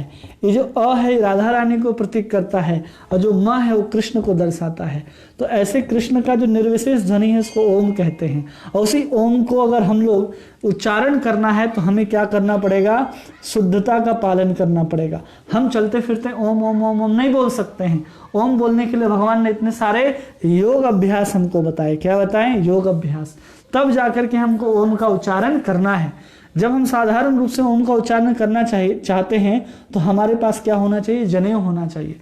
जब इतने सारे चीज को लेकर के कलयुग में बाधाएं हैं किसी चीज को उच्चारण करने के लिए, तो उसको दूर करने के लिए ही एक वैदिक मंत्र हमको चैतन्य महाप्रभु देते हैं, हरे कृष्ण महामंत्र। डायरेक्ट कृष्ण ही देते हैं। क्यों देते हैं कि इसी कृष्ण के अंदर ओम आ गया, इसी के अंदर होम आ गया, क्लीम आ गया, जो भी आना है एम आ गया। ये सब जो बीज हैं वेदों के अंदर, वो सब कृष्ण के अंदर समाहित हैं। वही कृष्ण जब साकार रूप से निराकार जो ब्रह्म के रूप में अपना विस्तार करते हैं, तो वही कृष्ण शब्द जो है ओम के रूप में अपना विस्तार करता है। और फिर यही ओम और यही ब्रह्म मिलकर के संसार, वेद और सब कुछ की रचना करते हैं। जब हम वापस आना शुरू करेंगे तो वही वेद समेटते हुए ओम में आ जाएगा और वही ओम ब्रह्म में आ जाएगा और वही ब्रह्म कृष्ण में आ जाएंगे। ऐसे ही है। तो आप सभी का बहुत बहुत धन्यवाद। सबको ये बात समझ में आ गई होगी। तो कल हम लोग देखेंगे भगवान की शुद्ध भक्ति और फिर आगे 28 तक हम लोग जाने का प्रयास करेंगे। आप सभी का बहुत बहुत धन्यवाद। जो आपको क्वेश्चन पेपर्स दिए गए हैं, जो आपके पास MCQ टेस्ट के जो लिंक दिया गया है, आप यथासंभव प्रयास करें कि उसको भर करके समय से जमा करें। 6ठे अध्याय में हमने कुछ फीडबैक के लिए डाले थे, तो हमें लगता है कि उसके बहुत ज़्यादा उसको भर करके उत्तर नहीं आए हैं, तो हमने उसको रिक्वायर्ड हटा दिया है। अगर आपकी इच्छा हो तो आप उसमें फीडबैक दे सकते हैं, आपकी इच्छा ना हो तो आप फीडबैक ना दे करके सीधा नेक्स्ट में जा करके आप अपने प्रश्न पत्र के सही जवाब को भर के हमें दे सकते हैं।